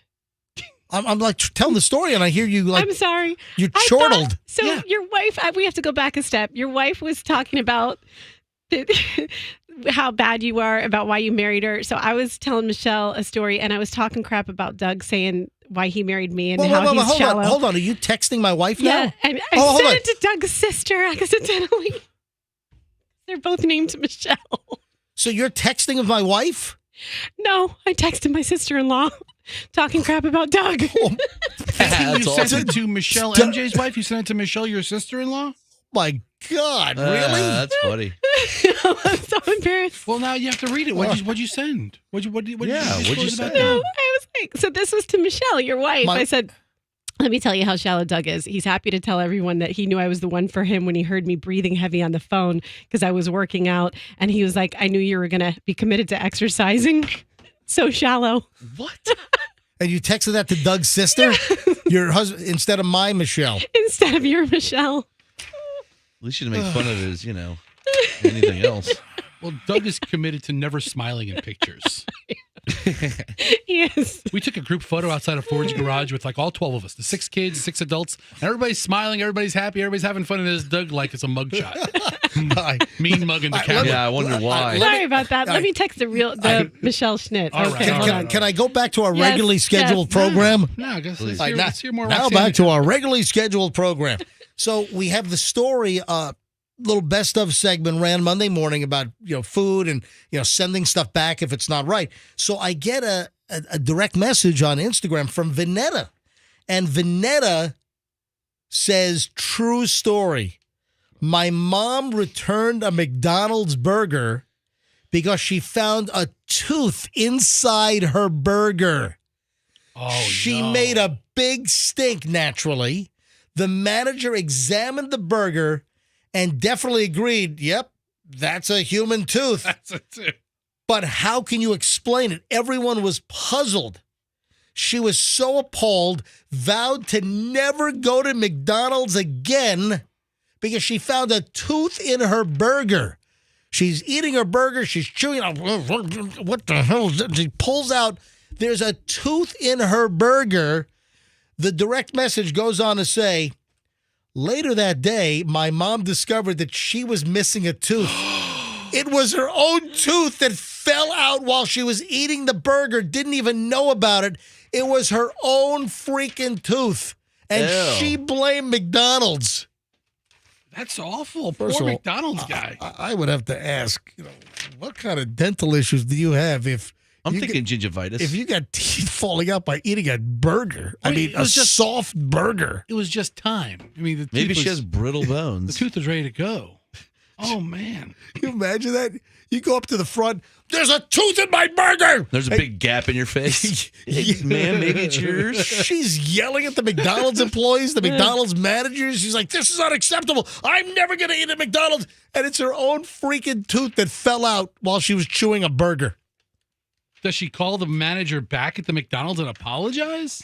That's pretty traumatic to lay that on the person. So I sent a message back to Vanetta. I'm like, Vanetta, when did this, where did it happen? She said it was some years ago up in Albany, New York. Oh, man. I guess where they're from before they moved to Florida. All right, we got a follow-up. Do you have the story? I told you to bring up the lady that was charged with leaving her kid in the car for up to 6 hours at the Spectrum building, Spectrum Cable on Falkenberg Road out in Brandon. And we did the story. It's a week old already. Yeah, we did the story last week, but there's a follow-up. I don't have a follow-up. I mean, No. I have a follow-up. okay. I have a follow-up. So the original story is mother left 4-month-old alone in car for hours, according to the Hillsborough Sheriff's Office, Hillsborough County Sheriff's Office.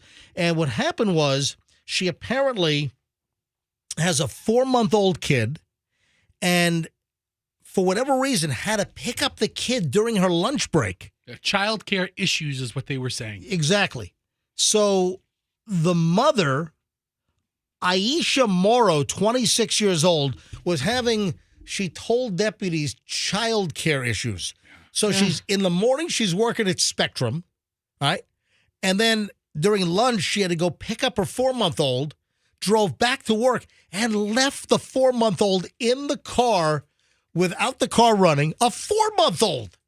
So she was arrested. She's in, obviously a crap load of trouble over this. So after we told that story, I think we did the story on Thursday or Friday. We did it last week. Yeah, earlier in the week, yeah. I get another direct message. Again, I get great stuff. You ever need to get a hold of me on Instagram, my direct message is wide open, and I'm certified MJ Radio, or you can email me, mj@mjmorningshow.com.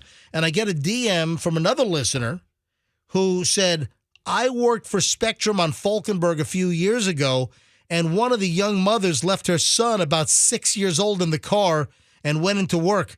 I walked out to my car for a few minutes, and when I came back, they had her in the back of the police car and were taking her away. So another direct message. My question is, What's going on at Spectrum over on Falkenberg Road with employees leaving kids in the car in the parking lot? That's crazy. And then they go in and they're getting probably yelled at by people, customers across the country. Yeah, why's my cable coming in fuzzy? And where's your kid right now? What a crazy story. It seems like there's an epidemic over there on Falkenberg Road. All right, moving along. Man, I got a lot of stuff. I'm all backed up, from, being off, yesterday and Monday. So, you mean from traveling? You get constipated when you travel? I didn't say that. You said backed up. I didn't know what you meant. You know what?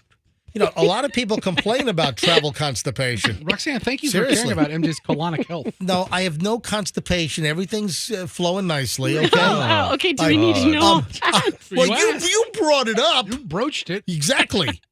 I don't need the adjectives. The reason why I'm saying I'm backed up is just material-wise, because we didn't have live shows on Monday and Tuesday, so I just have a lot of material that's backed up. Folks, if you don't follow my Instagram, you should.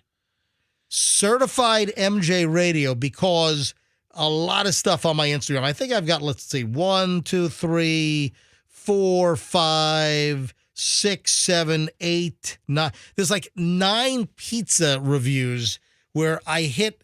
If you're going to New York, I did places I love in Manhattan and in Brooklyn. If you're headed to New York anytime, you want to check out the places that I go to. And I don't leave bad reviews. When I do a pizza review, I'm just showing you. And Fester, how long have I been talking about pizza on this show? Forever. For decades and decades. Pizza is just a passion for me. I love good pizza. And I'm just showing you on my Instagram the places that I think are just fantastic. So if you're headed up north, headed to New York, always check out my Instagram, or before they get buried down in my feed, just write them down, make some notes in your phone or whatever, and look at the places that I really, really like. So that's on my Instagram, Certified MJ Radio. I shot a bunch of videos. But one of the things I posted, which is not pizza related, actually, we were on our way to get pizza. And I don't think I posted this one yet, so I probably need to. We were on our way to Keste, Keste, Keste. And they used to be on Bleecker Street, right across from John's Coal-Fired on Bleecker. But they moved down to the financial district. So they're down, not far from Wall Street now. And we're walking down there, and we cut through a little park, just south of City Hall, where you see countless Law and Order episodes shot on the steps of City Hall, and in fact, the Law and Order was shooting all over the city. I saw 3 or 4 locations. In fact, on my Instagram, I even posted a picture, a no parking sign on a street, and they're shooting Law and Order. For Monday morning, no parking. So that, if you want to see what that looks like, it's on my Instagram, Certified MJ Radio. If you don't follow, give me a follow, Certified MJ Radio, so you can see the no parking sign for Law and Order being shot on Monday. So here's the deal. We're walking down in Lower Manhattan, in Financial District. We cut across a park to get to this pizza shop called Keste. It's real Italian, Napoli-style Neapolitan, wood-fired oven. And Froggy, pay attention to this, man. I'm paying attention. We're walking across a little park. Certified MJ Radio? Yeah. Right? And I see 2 young women on the ground. All right. 2 young women are on the ground. One's got bright dyed red hair. The other has black hair. They're on their knees on the ground in the park. I'm like, what are they doing? They're scooping up the marijuana they dropped. They dropped like a bag of marijuana. Oh, no. Or one of them appears to be holding a good-sized joint. So I don't know if they didn't pack it, but they spilled most of their marijuana is on the ground on this stone slab in this park. And they're trying to scoop it up. They're trying to scoop up the marijuana and put it back inside the joint. So what happens to the best of them? I mean, you got to do what you got to do. What are you going to do? Leave it? Yeah, that's your pot. I've got a little slideshow, and I took Is the slideshow not playing, Fester? I got the first picture of the girls, and then I saw a close-up, but I don't know how to get back You to took it. pictures of Well, them? yeah, I did. Yeah, I did. Dude, I took a picture. Like zoom in photos. Not everything's Hold on. Instagram worthy, dude. Go ahead and play it. Oh, this is great. Look, no, stop. Yeah, you do it. All right. I don't know what's going on. Fester has no idea what he's doing. Yeah. All I right. don't work with computers. So here's Oh. here's the deal. Their joint fell out. That's what happened. There are 3 music from the Bee Gees, Yeah, Tragedy, yeah. and I captioned it. Tragedy just struck in Manhattan's financial district. These young women dropped their weed on the ground and they're trying to scoop it up. And I took like 4 pictures and I put it to the music. So that's on my Instagram. And you should have heard them like, oh my God, we got to scoop it up. We got to. I mean, they were panicking that they dropped all their weed on the ground. And I will say again that the stench of weed in New York, I thought it was bad over the last couple of years. It is everywhere. The stench of marijuana. People just, they're taking their smoke breaks. Before, folks would like come down the elevator in their office building and they just, smoke a Marlboro or whatever. Now they're just, the breaks are smoking joints. Just brazen in the open. People are just doing their smoke breaks with joints. Anyway, you want to see these 2 girls panicking and trying to scoop up all the weed they dropped? It looks like, they have, if you zoom in, you can see their little cone raw joint. So it looks like they hit it and it all fell out. You got to pack it a little tighter, ladies. Come on. Amateurs. Yeah, rolling tips from Froggy. Are they using the wrong papers? I mean, like, it's like No, those are cones. Those are great. You didn't need to roll them. Here. Just stuff it. Go take a look at the picture on the MJ Morning Show on my Instagram, Certified MJ Radio. That's Certified MJ Radio. Also, the last thing posted on my Instagram, you can see my shadow. The pothole in my neighborhood has been filled. Wow, they weren't lying. They fixed the pothole. That's pretty quick response time, right? It's probably fixed over the weekend. They said 72 hours. No, it wasn't fixed over the weekend. I think it was fixed on Thursday or Friday because Okay. I spoke about this on, was it Wednesday? Tuesday night was the call? It was either Tuesday or Wednesday last week that we spoke about this. As I do my nighttime walks in the neighborhood, there was a pretty significant pothole. And I was walking when it was dark, and I stepped in it, and I kind of twisted my ankle a little bit. I didn't like damage anything permanently, but I called the city of Tampa, their pothole and road fix-it hotline, and I left a message. Oh my God! Oh yeah, it's right there. All right, so Fester, bring this up. Let me click on this, and here's the audio from this. Go. I mean, it's pretty deep. And actually, this is from last week. And it's dark out. I've actually stepped in that and twisted my ankle.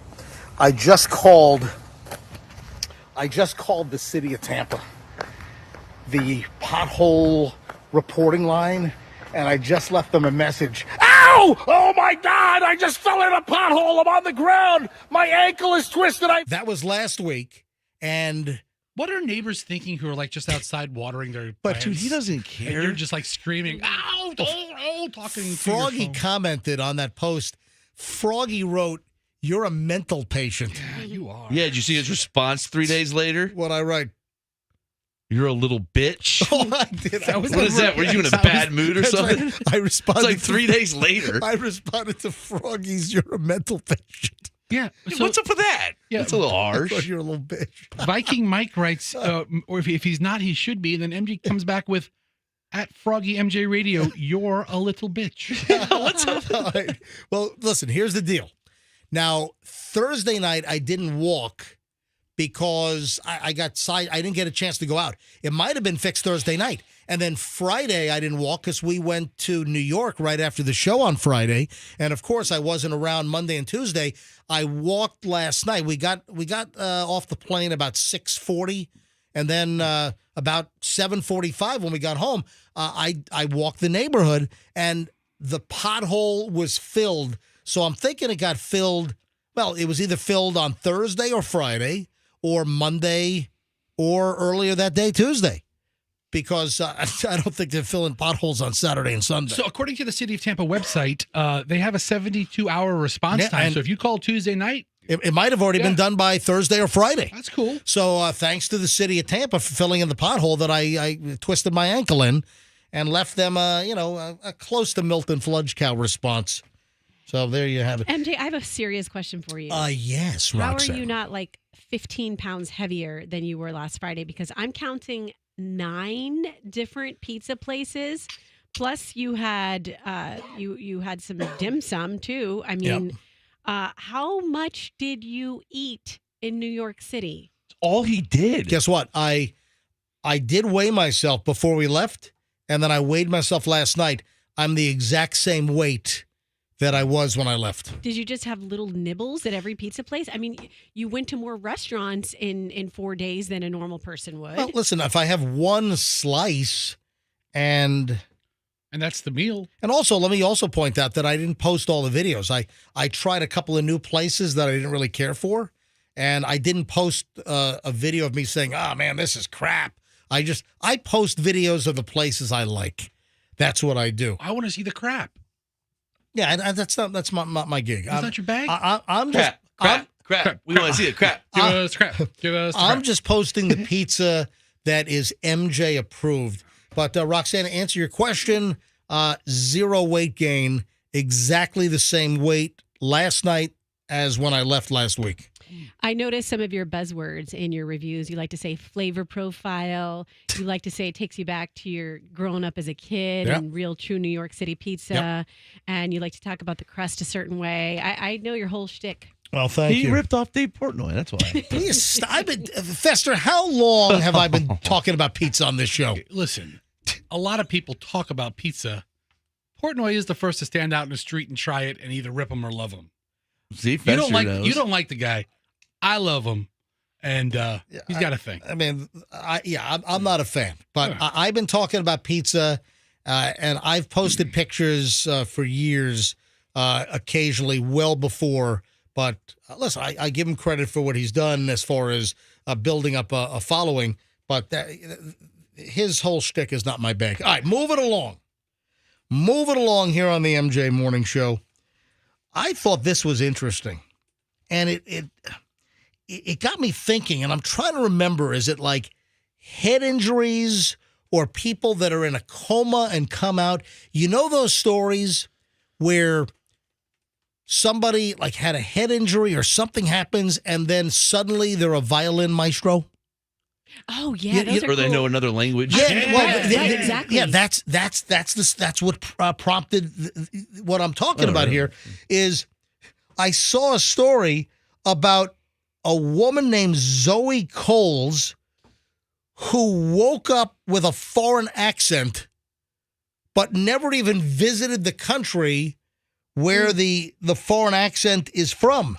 So where does that come from? Good morning. Can I have my cup of coffee, please? What the hell's the matter with you, babe?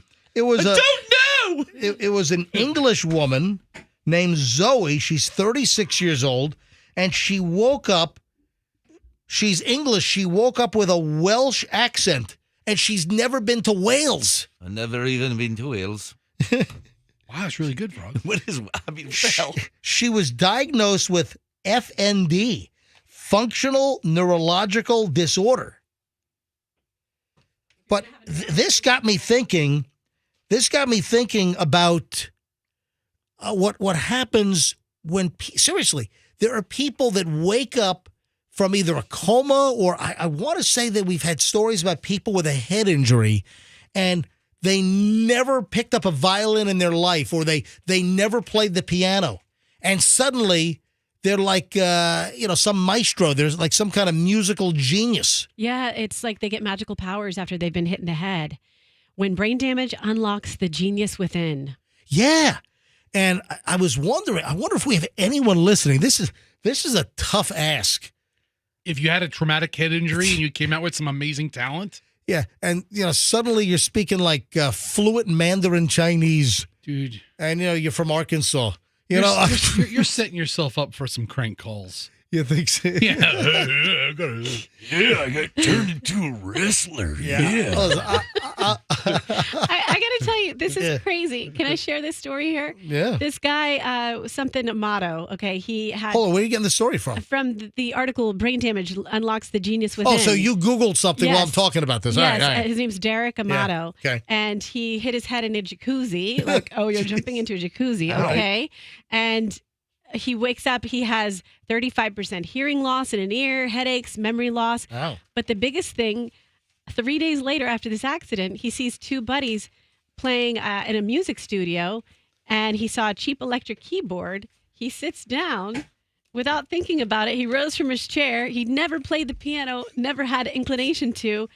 All of a sudden, his instinct, he's playing the piano.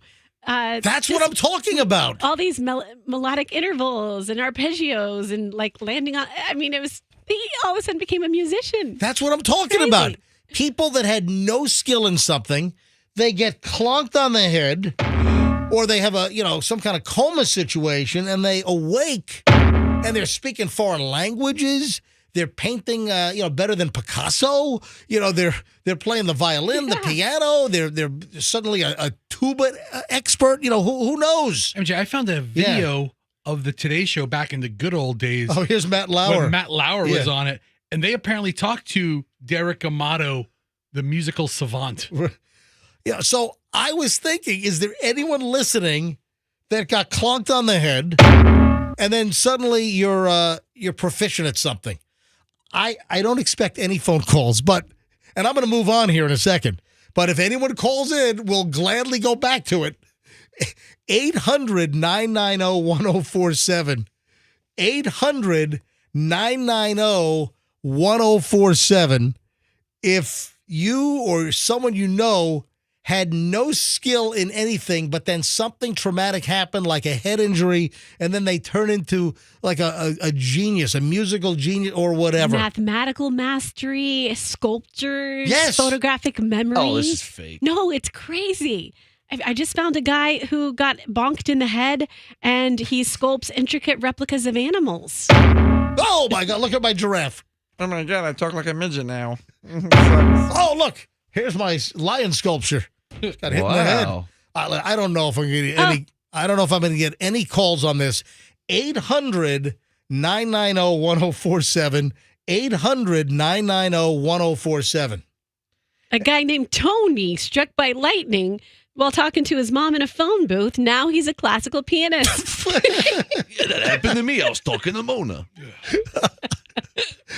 So, Fester, you've got a clip from the Today Show from what year? I mean, it's Matt Lauer year, so it's it's before right the here. Me Too It's, movement. June 6, 2012. All right. I bring up the audio. Go That's ahead. when he's getting butt installed. Do you look at this as a blessing or a curse or some kind of a mixed bag?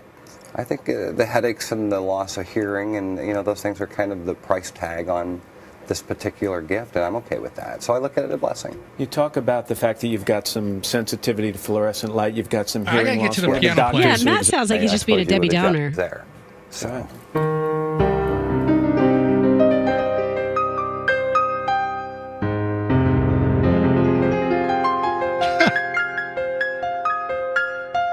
So the guy had a terrible concussion, never played the piano, and now he's like it's like Liberace, Richard Clayderman or whatever.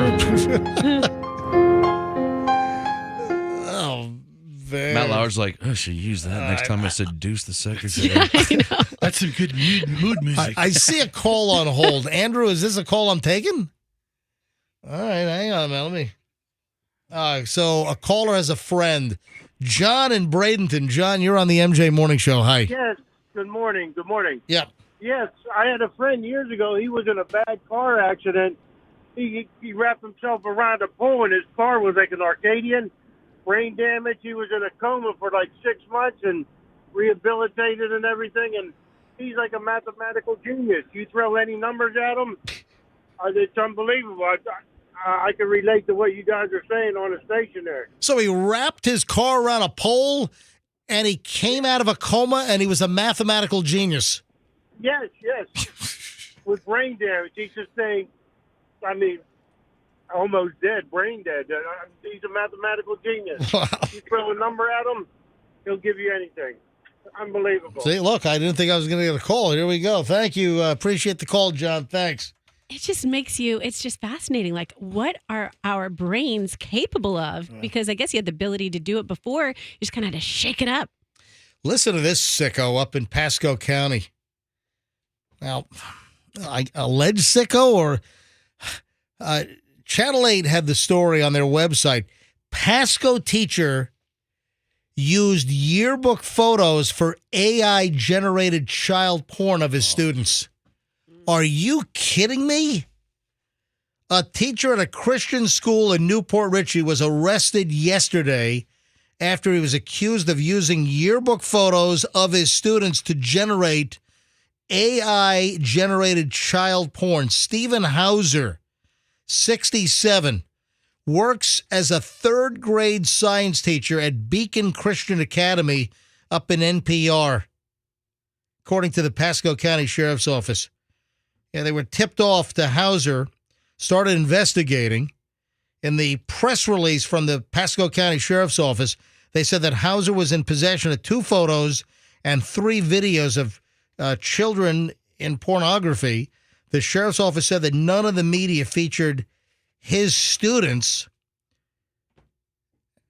The Sheriff's Office said that they hadn't received any reports of additional victims yet, but he admitted to creating 3 student yearbook photos of AI-generated child pornography. I'm guessing that he's now a former teacher at the Beacon Christian Academy in Newport Richey. What do you think? Yeah, he's probably off the website. I'd say it's a good guess. Yeah, this could be the biggest creep I think I've ever heard of in my life. That's Really? using the school yearbook to use yearbook photos. That's awful. They should do away with yearbooks. Those are stupid. They are. They're dumb. They're a dumb idea. Why are yearbooks a dumb idea, Froggy? I don't know. What if a pedo gets a hold of one? Okay, that's why we should get rid of. Yes. Good suggestion. Thank you. And it gives you everybody's name, which is bad. What lottery story am I fascinated with? Oh, the one where the people don't collect when the ticket goes unused. We talk about those, and we've had some high-profile expirations where people do not claim the ticket fast enough. We just had a Florida lottery ticket? Wasn't it like $30-something million? Unclaimed. That was unclaimed. That just happened back in February. What is the other lottery story that I've been kind of fascinated and fixated on in the last 6 months? Ooh, Talking about our buddy out west? Yes. Edwin Castro, my new best friend? Yes. I wish he was my best friend. So Edwin Castro, he was the guy out in California that claimed that $2 billion Powerball jackpot. But remember, a couple of guys disputed it right away, saying that it was their ticket and that Edwin stole the ticket. Man, this story will not go away. Meanwhile, this Edwin Castro has got a new hot girlfriend. Yeah. He's got like all these classic cars he's purchased. Hasn't he purchased like $50 or $60 million in homes? Listen, he can't burn the money fast enough. He's living his best Yeah, life. Good for him. He's going to die broke. Well, there's a new twist to the story. After the lottery awarded him the money, he won the Powerball jackpot. They gave him the money. Remember, Powerball, with all the challenges, Powerball said that they were 100% sure. They were completely under the belief that he was the rightful owner. In fact, they claimed that there was, I think, video from the retailer. Anyway, a couple of guys have gone after him saying that he's not the real winner. He's the guy with all the money. He is. Good luck getting it back. Exactly. He can hire better lawyers now. The lottery, the Powerball folks, the California lottery, they said that they were absolutely confident that Edwin Castro won. Now listen to this. Edwin Castro's lottery rival, this Jose Rivera, he says that a photo of a pizza will show that he is the actual rightful owner of the $2 billion Powerball jackpot. So, Froggy, I heard you just say, what? A photo of a pizza. Well, listen. Rivera, Jose, he's a Los Angeles area landscape gardener. He's 48 years old. He says that he has evidence that will be the decisive answer in showing that he was the legitimate owner of the winning ticket. Here's what he's claiming. He says that the case now hinges on finding a photo expert who can enhance a picture that he took of a pizza on the day of the drawing in November of 2022. Yeah, Rivera was speaking after appearing in court in Pasadena last week out in California on a criminal charge of filing a false police complaint when he reported the ticket missing. Oh, man. So they went after him for filing a false police report because he claimed that his winning Powerball ticket had gone missing.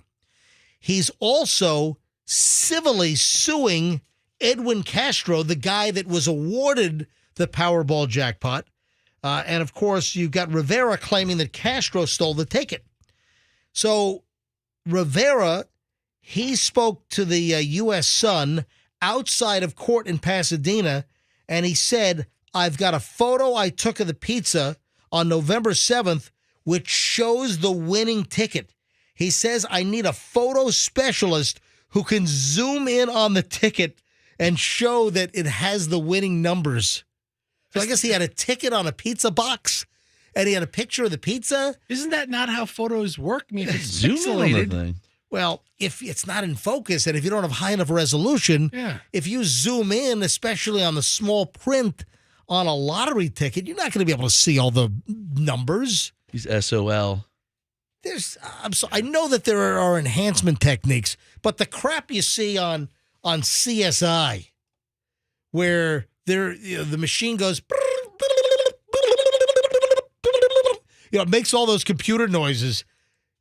I mean, there's just so much enhancement that can be done. Now, is there technology and software that is available, and even the FBI uses it, or other companies or agencies? Can they enhance certain things? They can, but if you've got a photo of a pizza or a pizza box and you've got a lottery ticket, and you're claiming that they need to be able to zoom in and enhance to come on, I don't see how that's going to even be remotely possible. Put it in the Enhancifier 5000. Exactly. Give me those numbers. We'll get to the bottom of this yet. Yeah, like a CSI episode. That's right. Oh, man. So this story just will not go away. The $2 billion lotto ticket where this guy claims that Edwin Castro stole it. Why doesn't Edwin Castro just give him like $2 million? Say, hey, A for effort, get out of my life. Just go away, money? Just go away. Here's $2 million. $2 million. I'll make that back in interest in like 15 seconds. Yeah, the California Lottery has stood by Castro. They say there's CCTV footage, surveillance video of Castro buying the ticket himself at the store in California that sold the Powerball ticket. Do you think every lottery retailer or lottery vending box or machine is under video camera for this reason? No, I don't think so. I don't think convenience stores, they have the camera. The bulk of convenience stores, I'm pretty sure, have surveillance cameras. I don't think it's a requirement. Maybe I'm wrong. I don't know. Maybe it should be. But the bulk of convenience stores are going to have, because of robbery issues, or, most convenience stores, I believe, are going to have a surveillance camera at the front and, overlooking the customer and the counter. If I'm checking out at a Wawa or a racetrack, or if I'm at the service area at Publix, I know I'm on camera at that time. But if they have footage of Castro buying the ticket, it's hard to refute. Tell me who. He's good. Come on. Who sings that song? It's Katy Perry, right? Is it? Bruno Sammartino. Hold on, Katy. Never. You think that's Katy Perry singing, Rox? No, it doesn't sound. Never mind. It's not Katy Perry. Bruno Mars. Yes. Bruno Mars, Katy Perry. Same thing. Oh, this is a jam right here. Uptown Funk You Up. What'd you say? I said Uptown Funk You Up. Oh, my God, I was going to say. What are you doing? Hot darn. So, Bruno Mars. That song only featured Bruno Mars. You're going to get this whole segment dumped because you played that. Maybe so. Yeah. All right, what's up? All right. There is a claim that Bruno Mars has racked up $50 million in gambling debt at MGM out in Las Vegas. No. We all have our vices. Well, That's a bad one. well, but not so fast. News Nation. You've heard of News Nation. That's like the fledgling startup new news channel. Oh, yeah. At News Nation, they put out a story. Listen to this. News Nation put out a story late last week. Headline, Bruno Mars needs to lay off the slots. Source. And it's from The Scoop at newsnation.com. And they wrote, is Bruno Mars enjoying his MGM partnership a bit too much? The singer, who once supported himself as a professional poker player, has been known to rack up large debts at the tables. But a well-placed Vegas insider said he owes millions to the MGM from gambling. His debts have gotten as high as $50 million, according to the source. Hot damn. MGM basically owns him, the Vegas insider added. He makes $90 million a year off of the deal, performing at MGM. Well, then he's good. Don't pay him for a few months. But then he had to pay back his debt. After taxes, Mars makes $1.5 million per night. 90. Can you imagine that? $1.5 million a night. Give me a break. How about you hold my check for a month and we're even? I'll just sing my crappy songs. What will they do if he doesn't pay? Can he go to jail if he doesn't pay? He's locked out of the casino. What Right? the hell Locked was out of heaven? that? What is Locked that? out of heaven? That's his song, right? That's a deep cut. Yeah. No, it's not. That's a very popular Bruno Mars I song. never heard. I mean, you hit like 17 notes right there. Locked out of Andrew, find Locked Out of Heaven. So None these of guys them know were what on. I'm talking about. None of them were on key. I don't claim that they are. Yeah. I loved it. Hey, Andrew, can you find Locked Out of Heaven, please? But wait, there's more. MGM is saying it's not true. So News Nation, they put their neck out there with this story about Bruno Mars owing the MGM as much as $50 million in gambling debt. I mean, I can't even remember. Can you imagine running up a $50 million and could you even fathom making $1.5 million a night? How long do you have? I don't know how casinos work. How long do you have to pay that back? Like before they have Don Rickles and the crew take you in the back and they start breaking your knuckles? Made me put your head in a vice for that guy. I mean, how could he play the piano with broken hands? A hammer will do it. I mean, MGM. That's what I think of when you don't pay. I think you get murdered. Here's the update. MGM Resorts, they're now denying that Bruno Mars owes the company $50 million in gambling debt. They put out a statement based on this. We're proud of our relationship with Bruno Mars, one of the world's most thrilling and dynamic performers. From his shows at Dolby Live at Park MGM to the new Pinky Ring Lounge at Bellagio, Bruno's brand of entertainment attracts visitors from around the world. So they're saying it's not true. What do you expect them to say? It's completely true. He's a deadbeat degenerate. They obviously don't have a pit boss like Don Rickles around the place. Catch the show tonight at 7 and 10. He's a degenerate gambler. You want them to? Yeah, I don't think that MGM Resorts is going to come out and say that. But interesting, and I guess News Nation, they're standing by their story that their sources say that. I wonder what the source produced to News Nation to prove that he has $50 million in gambling debt to MGM, that News Nation went with the story, unless it's all loosey-goosey over there. I don't know. Quick question. Yeah. A casino. I'm not exactly 100% sure how casinos operate. This but isn't quick. If they just forgive the debt, what loss is it to them? They didn't pay him. He fronted the money in the first place to lose it, right? So he owes him $50 million. He never paid him They $50 whacked million. that guy. Because when the house wins, they want their money, Sure, man. for anybody else but their headlining act. That doesn't happen with Carrot Top. No, it doesn't. At his place. They broke Carrot Top's face. You see how swollen You that know, thing is? there's something about, don't get. What the hell is my! this? Oh, now Roxanne's gonna play the song I'm sorry. high fidelity over her phone. She has a point Hold to on, make. guys. Hold on. It's okay. Here we go. Here we go. phone. Here we Yeah, go. all right, Here it yeah. comes. Here it comes. Yeah, you got to hold the speaker to the microphone.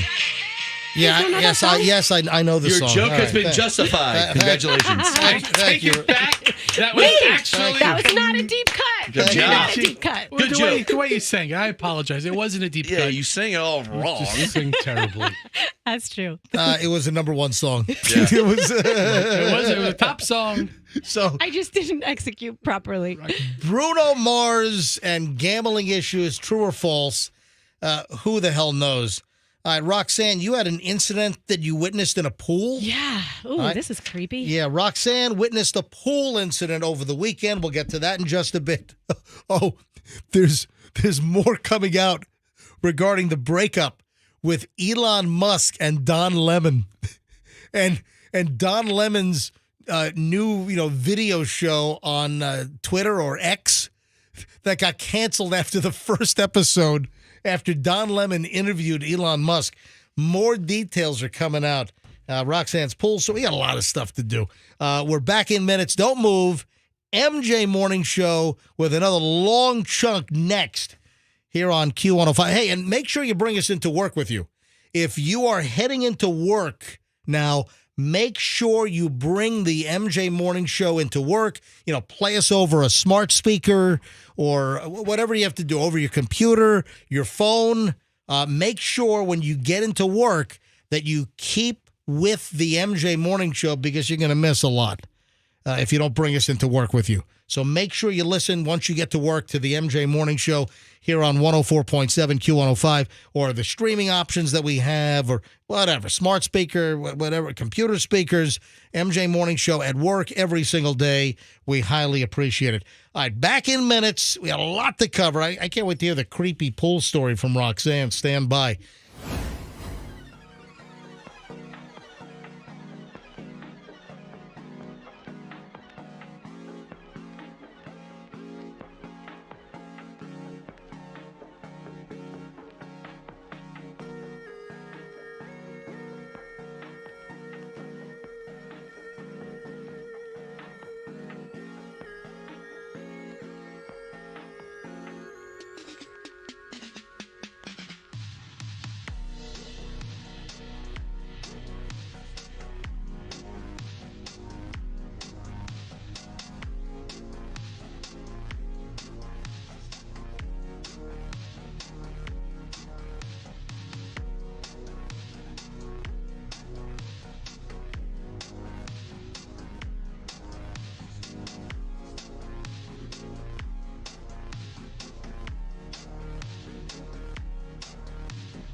MJ Morning Show, Q105 904. Again, remember, you want to take the MJ Morning Show into work with you every single morning. So as you drive to work, you're in a car, whatever. There are many ways to bring us into work. You can listen to us on your phone, any of the apps, whether it's the TuneIn app, the MyQ105 app, the iHeart app. Just search for Q105 Tampa Bay, MJ Morning Show, and you can listen on the various apps. You can use your smart speaker. You can listen out of your computer speakers at work. You can even go to mjmorningshow.com.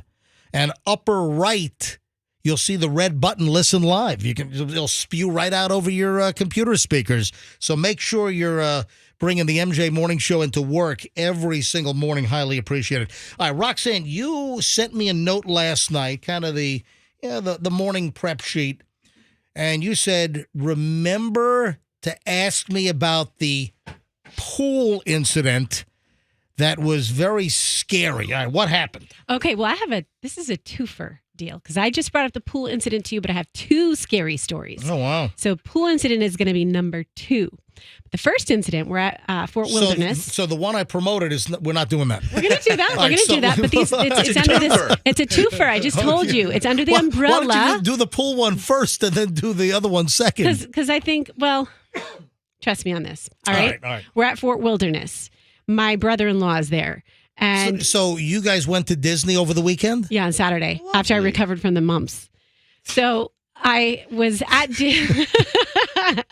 Oh, you heard that? Oh, were you listening to the show on Friday? No, my sitter actually called and told me. She goes, because I asked her to come over and she was like, I heard you had the mumps. I don't want to get your mumps.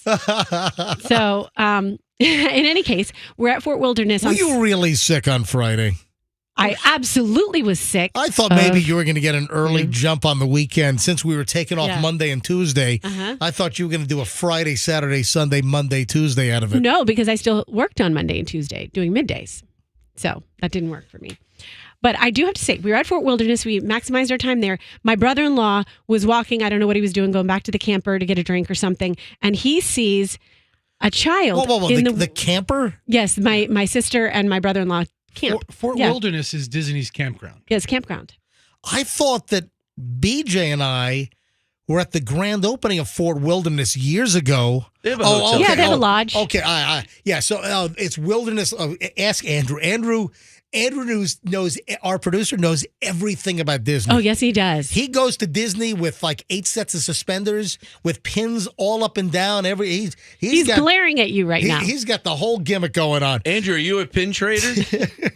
I have become a little bit of a pin collector. There you go. Yeah, they call them pinheads, by the way. Yeah, so that's funny. Fort Wilderness is the campsite that you go with RVs or campers or tents. The Wilderness Lodge is the hotel resort. BJ and I, when we were doing the MJ and BJ show, we were invited over for the grand opening of the Fort Wilderness Lodge, which must have been late 90s, right? And that is one of the best resorts to stay in. Okay, yeah, we were there years ago it was brand new. All right, I'm sorry, go ahead. So he goes to run back to the camper. Did Cousin Eddie say, hey, the schnitter's full? No.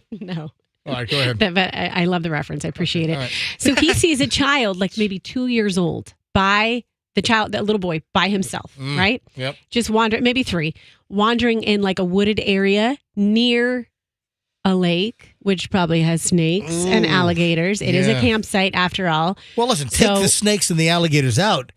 Having a 2-year-old wandering lakeside, that's like a recipe for disaster. That's how you teach them about life. Of course. Stop. So he chases after this kid, and the kid kind of runs away from him, so at least he knew stranger danger. And so he steers him toward land, toward people. So a group of people have this kid, and my brother-in-law was the one who initially commandeered him. And then they have to get the Disney police involved because they can't find a parent or anyone, supervisor.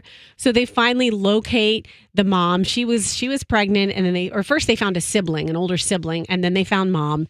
And the mom didn't even say, she just kind of rolled her eyes, was like, all right, come on. And the Disney police guy was like, you should thank this guy. He saved your kid from, danger, essentially. You should say thank you. That's how the Disney police sounded? Yeah, that's what he wasn't like, you should.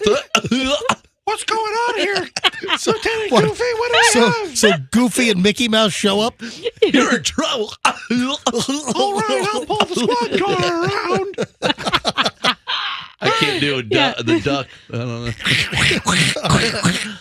Hey, how about everybody just cut the crap? Freeze! Freeze in the name of the law! Stop resisting! All right. Boy, better listen to Officer Mickey. All right, stop. All right, let Roxanne finish the And story. that's the end of that story. So unappreciative That was mom. good. That's the end of the story? The mom didn't care. The Hold police are like, you should thank this guy, and she was like, just like turned around, like whatever. That's kind of like the Georgia couple that just got busted here in Florida. Yes, you're on to me. That's why I have two stories to Right. lead up to the Georgia couple. Well, Let me tell you my pool story next. And then I guess we can talk Yes. about the Georgia Yes, couple you that see was what I'm doing. busted here in Florida. All right, go ahead. What the hell happened at the pool? We want to know what happened at the pool. Do you need law enforcement from Yes. Disneyland? I need security. Security. So get ready, boys. That's Goofy and Mickey, Hey, Disney Goofy and Mickey, police. be on standby, Put okay? your hands in the air. You're under arrest. hot dog, hot dog, Hot diggity dog. All right, go ahead. Go ahead with the show. So a child was in the pool, about 6 years old. This is also at Fort Wilderness. Fort Wilderness Pool. Yes. Anything you say can and will be held All right, against you Fester, knock it off. in the court of law. Do you know your rights? Hey, You guys are so stupid. Well, Froggy, I mean, I love it. But Froggy, with you're all the ridiculous. police shows and movies, can you recite the Miranda rights? as Goofy. Yes. Go ahead. Go. You have the right to remain silent. Anything. No, as you Goofy. All Come you on. gotta do is Goofy. You have the right to remain silent. Anything you say can and will be. Oh my God. I'm having a Goofy stroke. No, I'm not going to do Goofy. I just realized- Anything can and will be held against you in the court of law. If you choose not to have a lawyer, you're stupid. Is that how it ends? Goofy is Hal. Hal Goofy is Hal. Hey, Hal is Goofy. Hal is Goofy. Oh, All molds into with each other. I thought Goofy was Gene Deckerhoff. And G. Deckerhoff. Look at here. All right, I'm sorry. Roxanne's second. Hold on. story. The Miranda rights. I don't know them all. I don't. You have the right. It's a couple of sentences, Anything man. you do or say will be held against you in a court of law. You have the right to remain silent. Anything you say can be used against you in a court of law. You have the right to an attorney, and if you can't afford an attorney will be appointed for you. All right, cool. Essentially, it's pretty close. All right, go ahead, Rox. So a 6-year-old is in the pool, and we see all of a sudden the lifeguard who's at this pool dive in, scoop up the 6-year-old.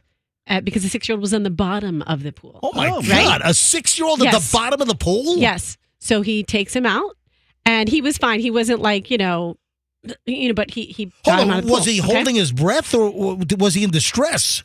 I don't know how much distress he was in. However, this is my point.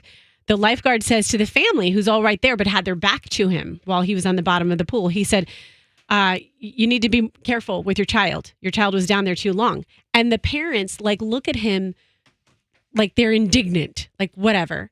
Right. And he just said, no, I'm here. I counted how long he was on the bottom of the pool, and he was down there for way too long. So they didn't care. They were rude. They were like, whatever, get away from us. You're a nuisance. Wow. I mean, the kid is 6 years old. He's not a free diver. It's not like, he's... I would have given him CPR if he needed it. Now it's Goofy the lifeguard. Right, Mickey? Goofy, quick! Bring the CPR equipment. Throw the life preserver. One of y'all needs to be security because then Disney security was called in. We're going to be there. To talk to the parents. And they were like, hey, you need to watch your kid. Your kid was down there Wait a for minute, too was long. the kid drowning? Was the kid having a medical episode? Why was he? Listen, when I was a kid, we used to hold our breath and just lay on the bottom of the pool until we couldn't hold our breath, and then we'd shoot to the surface. That's like, you would. Yeah, I did the same thing. Is that what the kid was doing? What was he doing? The lifeguard knows best. And if the lifeguard tells you to get your kid off the bottom floor of the pool, it's probably for a good reason. That's why we give the lifeguard a whistle. Yes. Yes. Good point, Mickey. And the parents didn't even care. They were just like, whatever. Okay, get out of here, security. Hey, get out What of are here. your parents, drunk or something? Good observation, Lieutenant. All right. See, this is You're Mickey. Can I move along now? yeah, but the lesson is be careful with your kids at the pool. All That's right, scary. drowning happens in Did he Florida get very sucked easily. through the drain or anything? He could have. Well, listen, that's a danger too. Like some of those defective drains that form like a vacuum. Yeah. And they suck, Yeah, I know. Guy had his yeah. butt sucked out by one of Oh, those. Yeah. jeez. I'm just And- kidding. I don't. And how about if other parents have to tell you, hey, watch your kid, or other people have to tell you that, then you might need to watch your kid a little bit more. I remember one time Minnie and I were making out in the pool, and All right. the suction just sucked my tail in. I remember that, Mickey. Minnie, call Lieutenant Goofy. His tail was stuck You know, for hours. Oh my God. I'm very disappointed that none of you had dropping the kids off at the pool jokes. Mickey, come on. Oh, come on. All right. Damn it. It's too late now. All right. Now, this is kind of interesting as far as kids not being watched because we had a story come out yesterday about deputies arresting a Georgia couple. They were asleep, bombed out of their heads on alcohol as their little kids were wandering all over the beach over at Daytona. Holy cow. Listen to this. Daytona, this is from Channel 9 in Orlando, which covers Daytona.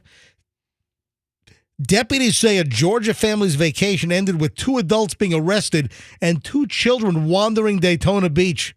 The Volusia County Sheriff's Office said deputies responded Saturday to Daytona Beach after receiving an anonymous call about 2 adults who were passed out after drinking alcohol. In the video, deputies are seen and heard repeatedly trying to wake the couple up.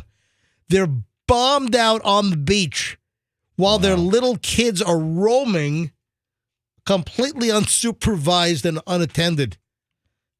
The deputy-worn footage released by the Volusia County Sheriff's Office shows the couple sleeping surrounded by open cans of alcohol, open beach chairs and toys, but no children.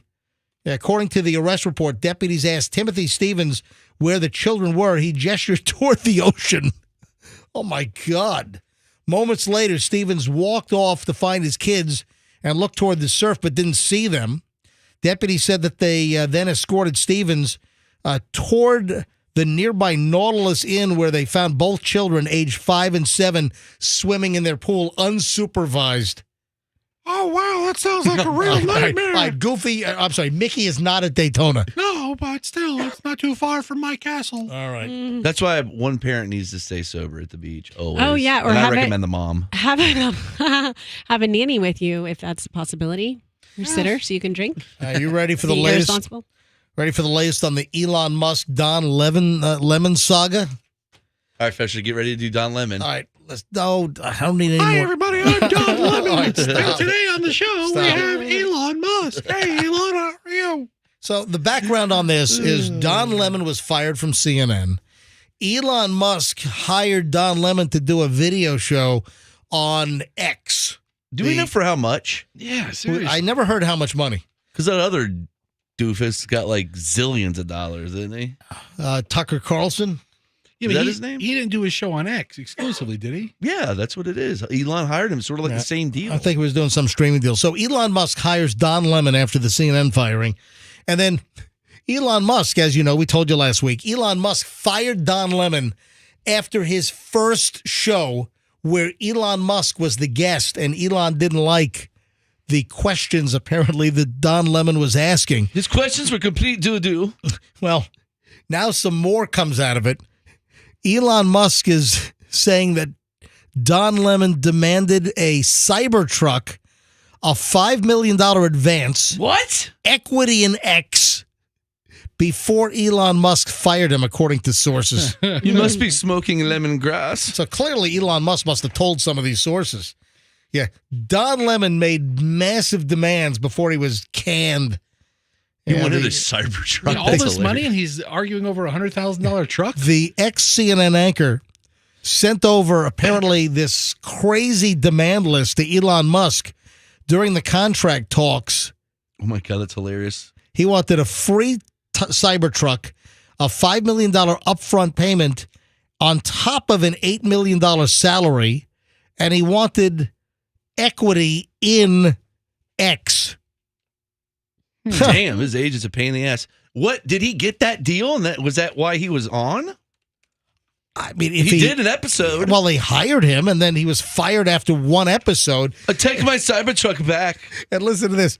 Elon Musk has compared Don Lemon to the spoiled kids in Charlie and the Chocolate Factory. He's not far off. I mean, He also wanted the golden goose. Yeah. And you're turning violent. You know, I'm on TV. Yeah. He's as stupid as a ghost as gloop. Don Lemon wanted a chocolate river in his studio. Apparently he was acting like Veruca's, I want it now, Daddy, and I want it now. Selfish little lemon. Yeah. All right, Wonka. Yeah. How much for the golden goose? Don Veruca Salt Lemon. That's what Elon Musk is calling Don, that he was acting like a spoiled little child. So I heard that Elon actually thought Don Lemon was going to ask him questions about lemons. Like, what's your favorite pie? That is the stupidest joke I've ever heard in my life. No, I was going to follow with like lemon meringue jokes or lemon cream. I agree with Elon. That is the dumbest thing I've ever heard. Your jokes stink like doo-doo. Okay, it's enough from you, Elon.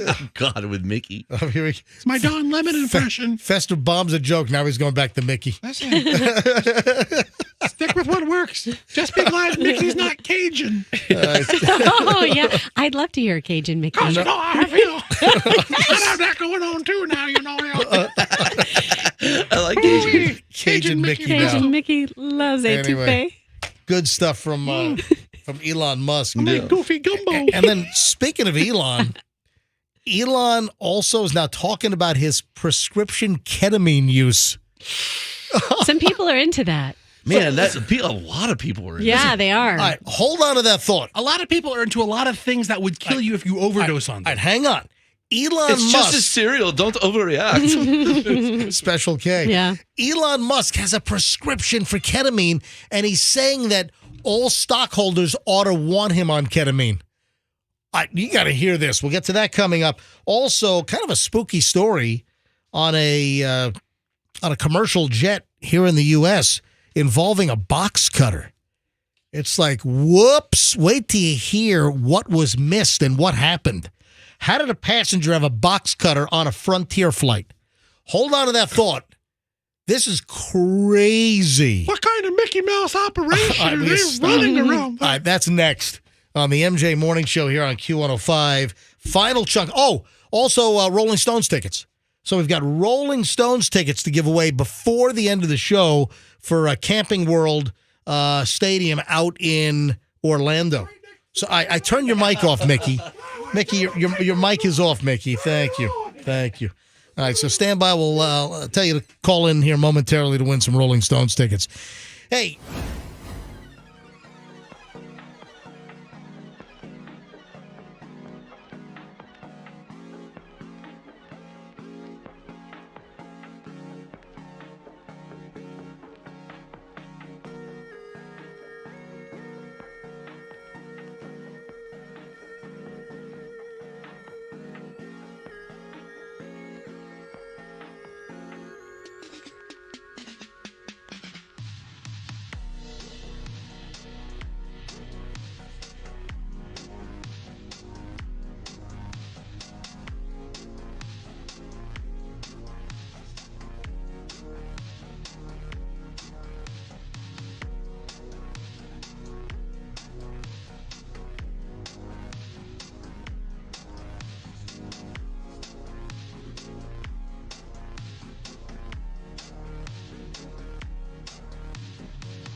Who remembers dancing to that at the Crush in downtown Tampa?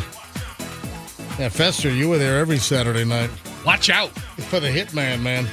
9:30 exactly at the MJ Morning Show here on Q105. Final chunk of the MJ Morning Show here on a Wednesday. And yes, we are back live. And once again, thank you to all of the listeners that showed extreme concern by sending me direct messages or commenting on some posts on my Instagram or by sending email. Tons of folks were like, where are you? Well, you weren't here Monday. You weren't here Tuesday. Well, because, Michelle and I spent a couple of extra days up in Manhattan hanging with our son Julian.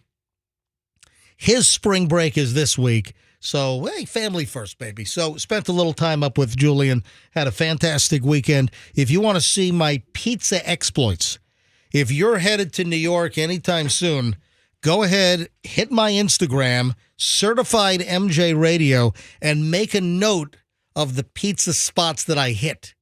If I post it, it's MJ certified. If I post a spot, it is MJ approved.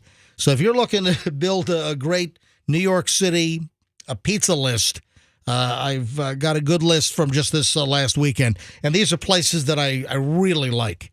These are tried and true, from Neapolitan all the way to the classic New York slice, including coal-fired. And yes, I'm a pizza fanatic. So hit my Instagram, Certified MJ Radio. Give me a follow if you don't, and make some notes on this because you're going to get some great tips. Also, people seem to love the two girls that dropped their bag of pot. Or Froggy, what happened there? Did all the pot fall out of their big giant spliff? Because they were also holding. They had a little the silvery Mylar pouch. So the pot was in the pouch. In the picture, it looked like they were stuffing a joint, and then it fell when they were doing it. But one girl is holding this big fat joint, and the other girl is holding a little silver Mylar bag, which has the pot inside. So I don't know where the pot came from. It's hard to stand up and roll a joint. It's more of a sitting down thing. These two young women, they drop all their pot on the ground in a park in New York. You should have reached down and started grabbing it. Well, See what they did. And I stood right over them. I just took pictures. They were oblivious. They're so focused on picking up the marijuana they dropped on the ground, trying to scoop it up. It's like, I'm not going to leave this.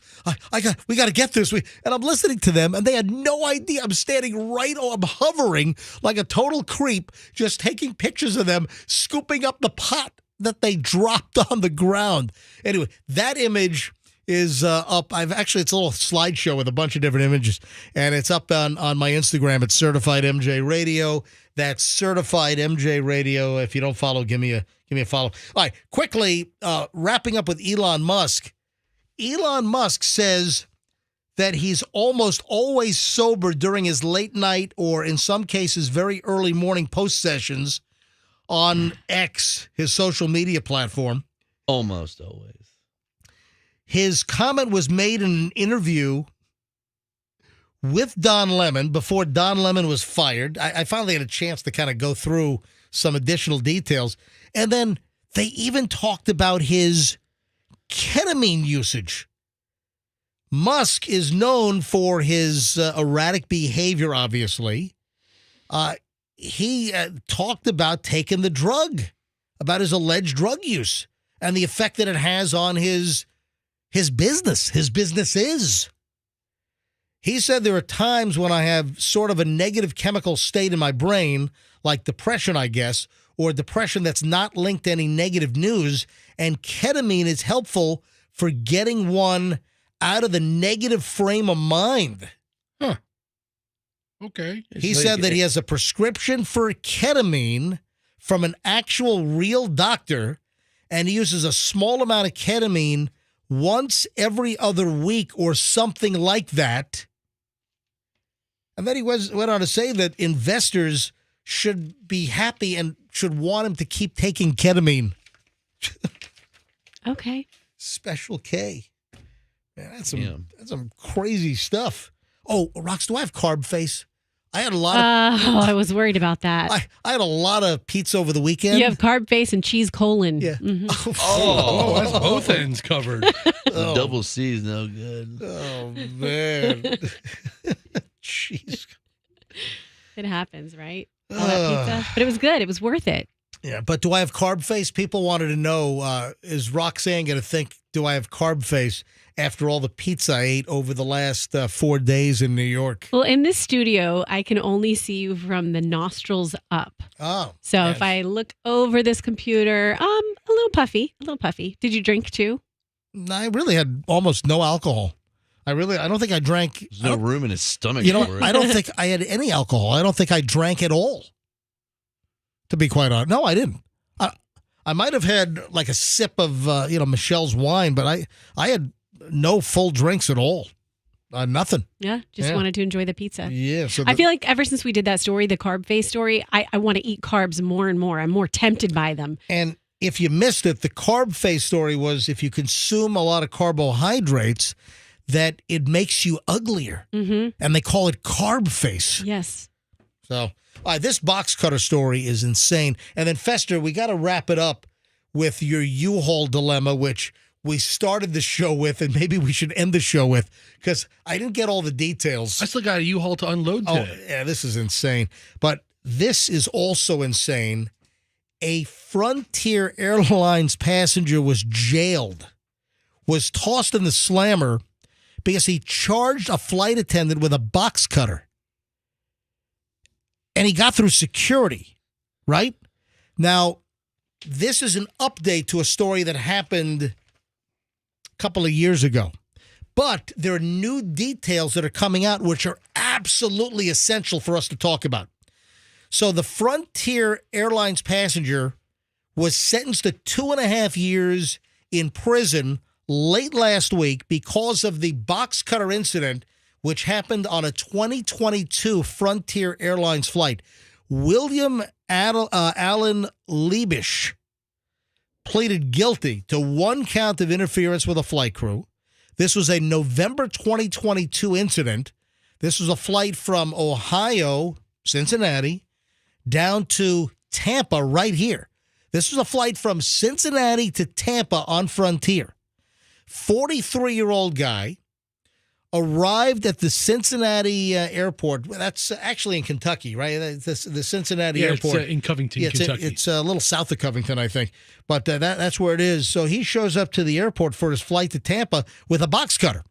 And according to the reports from the U.S. Attorney for Georgia's Northern District, officers from... So why was he... why was Georgia involved? Because where did he land? Well... You know what? They might have made an emergency landing in Atlanta. Maybe that's what it was, because it was a Cincinnati to Tampa flight. So the U.S. Attorney, officers from the TSA, they say confiscated the tool at the airport. So this is bizarre. They found his box cutter when he was going through security in Cincinnati. So they found the tool. They gave the box cutter back to him because they took the blade out. So they opened up, a lot of those box cutters, they have that little screw right in the middle and you can just take it apart. Take the blade out. It's still a tool, but it doesn't have the weapon. Well, no, it did. There's a second one? Yes. Box cutters, those silver box cutters, they have a spare blade that is stored inside in the bottom.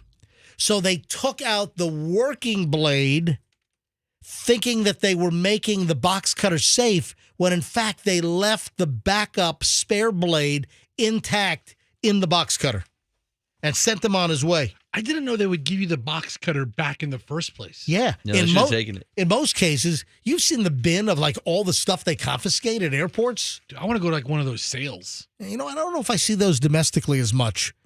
I know I've seen a ton of international bins. Isn't like Tampa Airport one of the top recovery airports for like weapons? Well, guns, we're I think in the top 10 as far as people trying to, get on planes with guns. So the box cutter had a spare blade stored in the handle, and the TSA agent took the main blade out and had no idea about the spare blade. And a passenger saw Liebsich cleaning his nails with the box cutter. Another flight attendant told him that he was going to stab somebody. A flight attendant asked two passengers to help keep Liebsich in his seat while the captain made the emergency landing in Georgia, in Atlanta. But can you imagine? That's scary crap. The TSA gave him the box cutter back. If you're stopped with a box cutter, you ought to have to forfeit the whole damn thing. Okay, I'll let you keep the box cutter. And the guy leaves the spare blade in the handle. A lot of people don't know that. But the standard box cutter, I know which one it is because I've used it. I've actually taken it apart, and I've used the spare blade.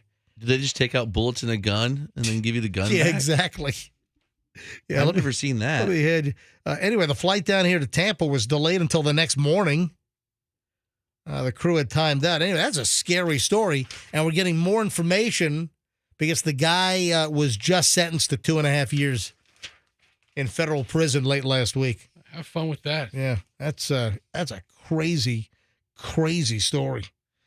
All right, before we get out of here today, the Fester U-Haul story. Fester walks in this morning at like 6:02, all disheveled, walks in late.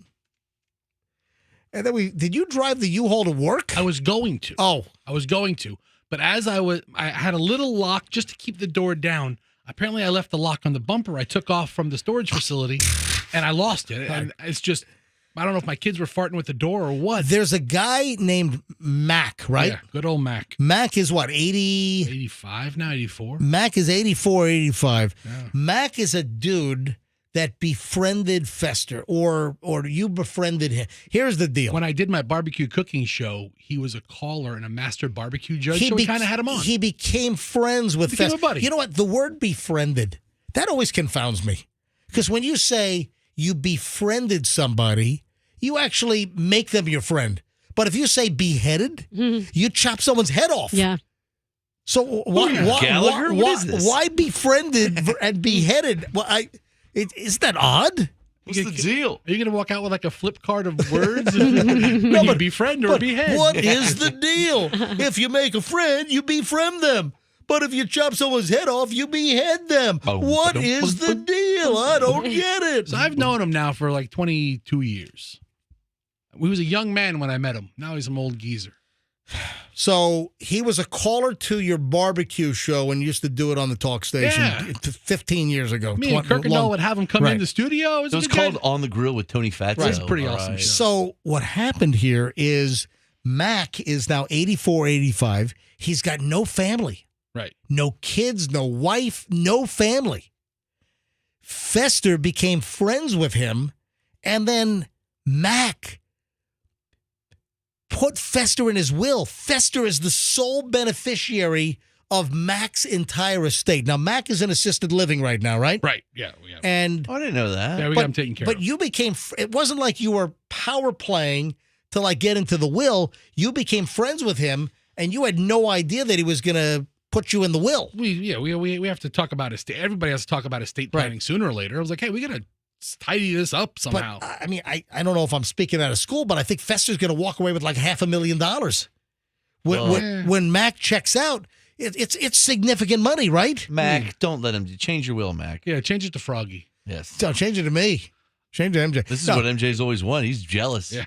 Oh, I am. That's MJ's Oh, absolutely. dream. No, because I've said for years, I'm telling you, I've said this occasionally for the last like 35 years of my broadcasting career. I started saying it in Norfolk when I was doing nights like in 1987.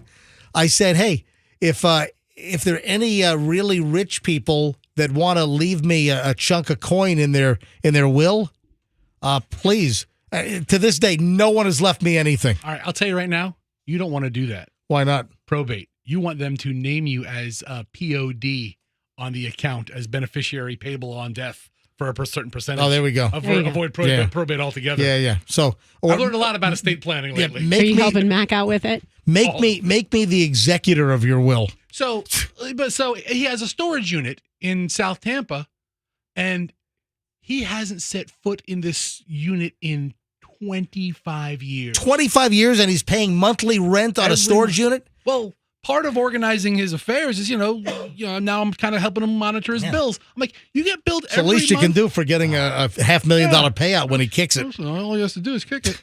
But I was like, you're paying U-Haul every month? He goes, yep. He goes, it's only like $50. I look, it's like, it's $180. So the price has gone up. Are you serious? Yeah, it was $50 25 years ago. And I was like, it's gone up. Now it's $180 a month? And I was like, that's sucking money out of your inheritance, dude. Like, you better shut that down right away. I was like, when was the last time you went there? He's like, I went there like 4 years ago. I was like, no, you didn't. I was like, we found it. We opened it up. I had to move the whole thing this morning. I was going to drop off the last load in the U-Haul after the morning show, and the door flies open as I'm about to enter the interstate, and I was like, I'm turning around. So that's why I was a little bit late this morning. I left in plenty of time, but it's just a hassle. Is anything being saved, or are you dumping it all? Are you cleaning out the storage garage, saving the $180 a month? Yeah, anything good? I mean, yeah. So nothing good. Nothing good. So it's all trash.